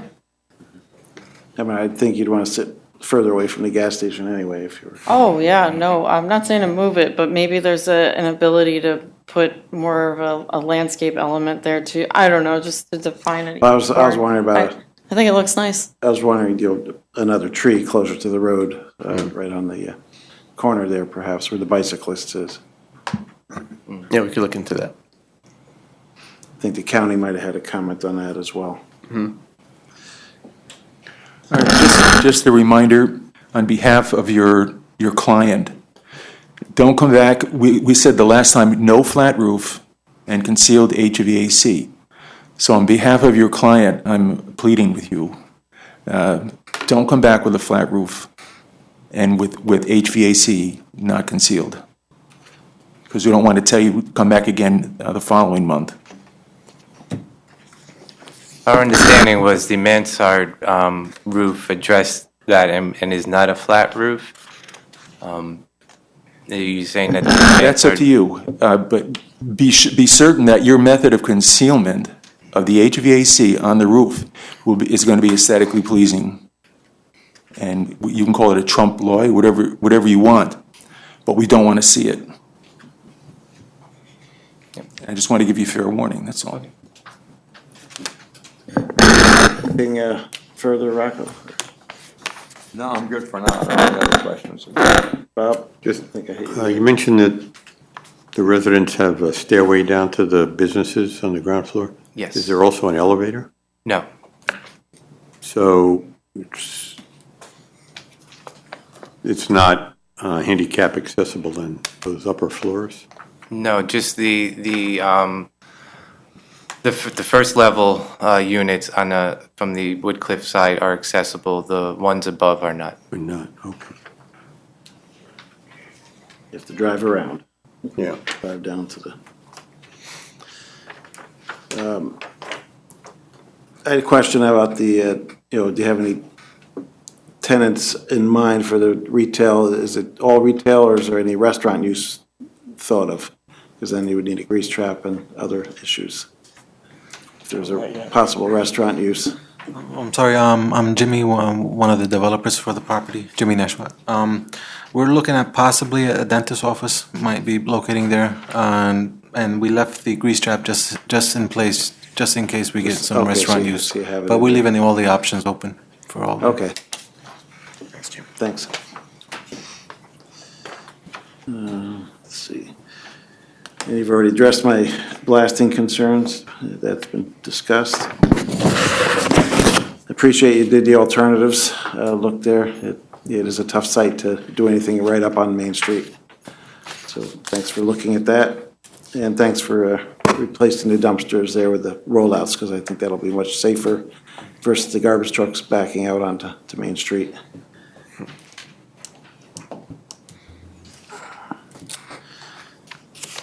I agree with Peter. We need to make sure that the HVAC is screened. The mansard roof is a trend toward that direction, but it's still flat on the top, and whatever the neighbors are going to see from the back has to look nice.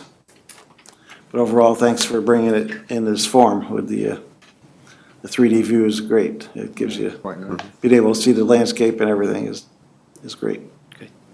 Really helpful. Let's see. Go ahead. I move that the planning board defer action on this application and direct the applicant to respond to comments of the planning board and those received from town departments, agencies, including but not limited to the following: items 1 through 9 and 1 through 10. And item 11, the comments and recommendations made during the meeting. Do I hear a second? Moved and seconded. Call the question. All those in favor? Aye. Opposed? Motion passes 5-0. All right, thanks. And when can we anticipate opening up to the public hearing? That's up to you, really, at this point. The deadline for the May meeting is on Monday, so I don't, you would have to be providing a written response to comments and the like, so I guess you would be aiming for June if you're looking to get back before the board. I think the question was about the public hearing, opening the public hearing. Oh, you which- don't need to set, you would just submit your application and indicate that you want to hold the public hearing. There are noticing requirements that we can discuss offline. Okay. Yeah. Okay, thank you. Thank you.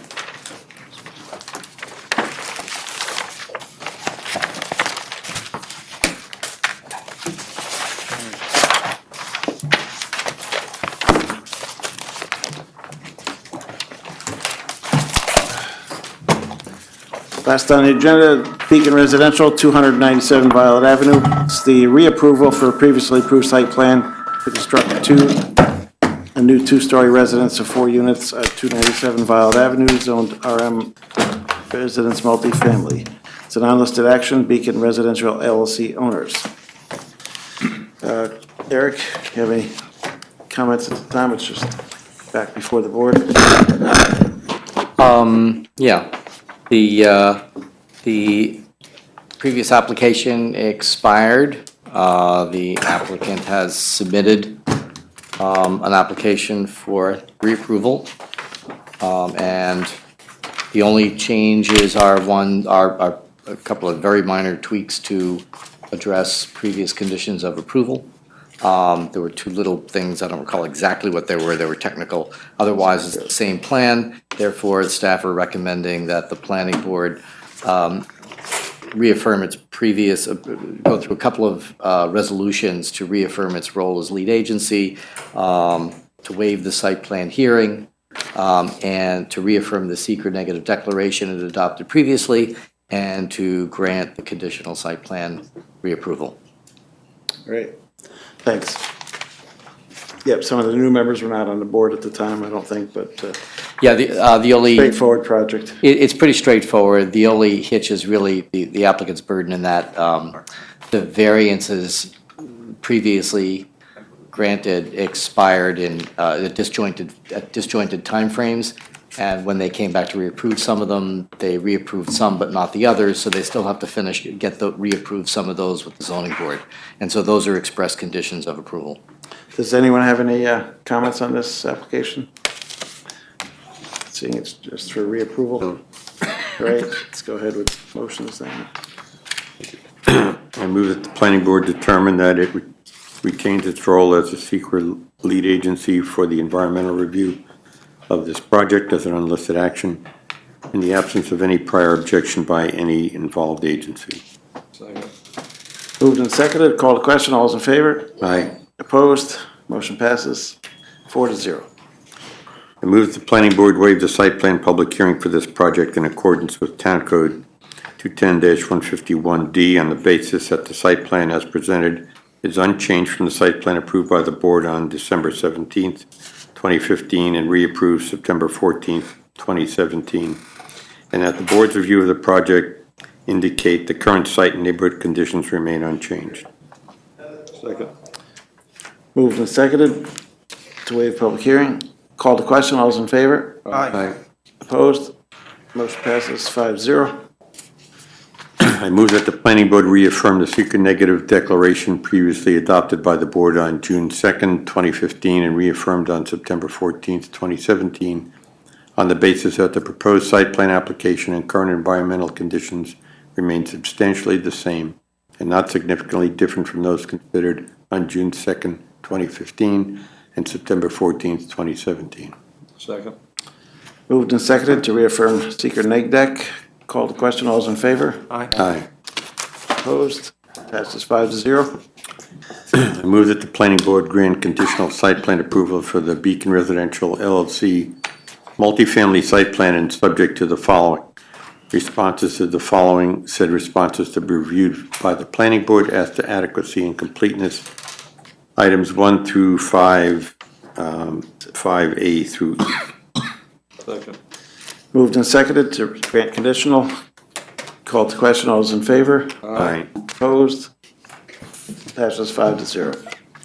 And I move that the planning board reissue architectural review approval for the architectural plan sheets A2 and A1 revised 3/15/16 as presented. Second. Moved and seconded to grant architectural. Called to question. All those in favor? Aye. Aye. Opposed? Motion passes 5-0. Any other business before the board tonight? Should we just continue, or is there any motion? We have a special meeting coming up. Yes, we'll announce, we did that, I did say at the beginning. Yep. There's a special meeting come up on the 29th for Hudson Heritage, so. April 29th. April 20th, yes. At 5 PM. Yeah, that's on a Monday. Yep. Yes. All right. There's a motion to, I move we terminate the meeting. Second. Moved and seconded, call the question. All those in favor? Aye. Aye. Aye. Opposed? No one opposed tonight? All right, 5-0 passes. Have a good night.